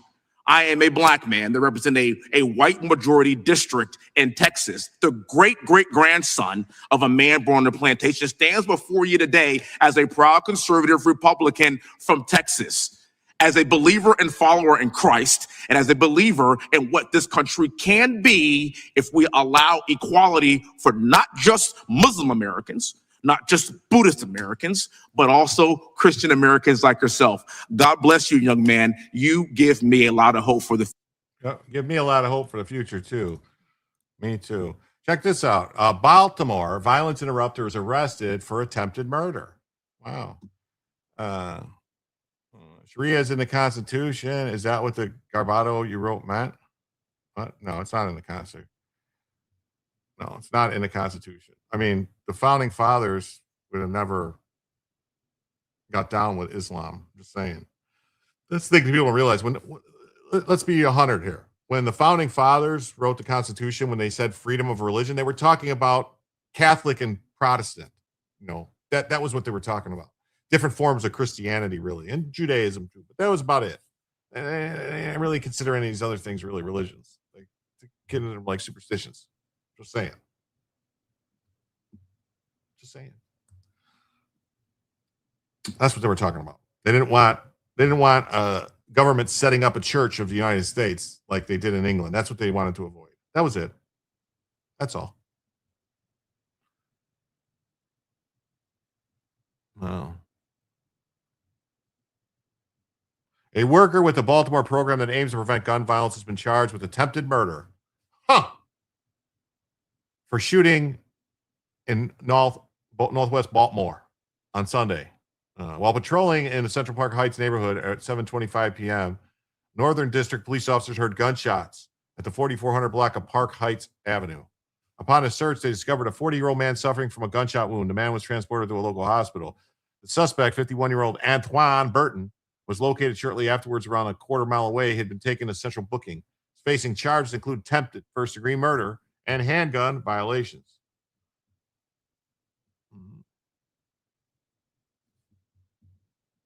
Yeah, without Congress and the Senate, the president is useless. Yes, yeah, you need all of them, but you know. That's true, but the Church of England wasn't really Catholic. No, the Church of England was Protestant or Anglican, right? Anglican, Protestant. That was the whole thing.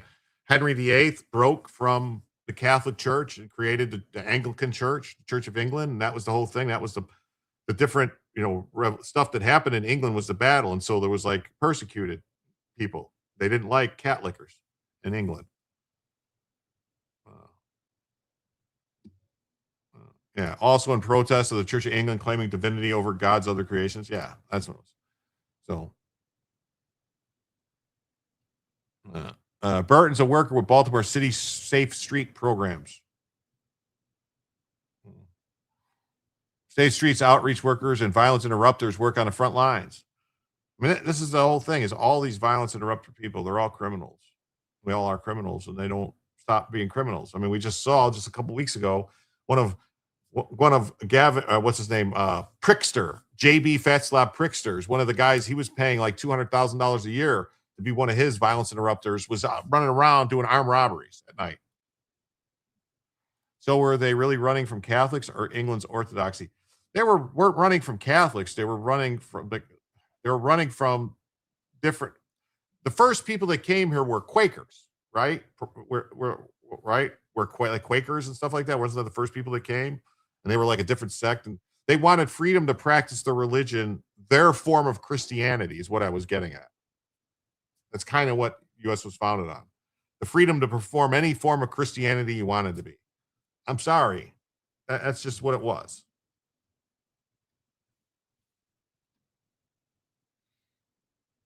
So prior to Sunday night shooting, A 20-year man was killed. 2 other people were killed. Following his arrest, the Baltimore mayor, Brandon Scott, said the workers' actions were a disgrace. So, yeah, so that's what's going on. Well, everybody, unfortunately, we did not hit the goal tonight for a second hour. We've gone over 3.5 hours. We didn't hit the second additional hour. So what's going to happen is I'm going to send some people over some places for some stuff. I'm going to jump on with Cynic for a little bit. So I'm going to send everybody over there to some channels. I'm going to raid this guy Ruby's channel on Rumble because he's live streaming where I'm going. And I am a mod in his chat. So when that show's over, I will mod everybody out of there somewhere else. But I want to thank everybody who's been here. And I want to ask everybody, Spuds, I'll raid Third Ralify after Ruby ends because that show's only going to go on for like another half hour. So I'll raid out of there. But I want to thank everybody. I will be on this show that I just raided people to. I want to thank everybody who's being here. Come back tomorrow night, 7 p.m. Eastern time for Jim to tell you the news.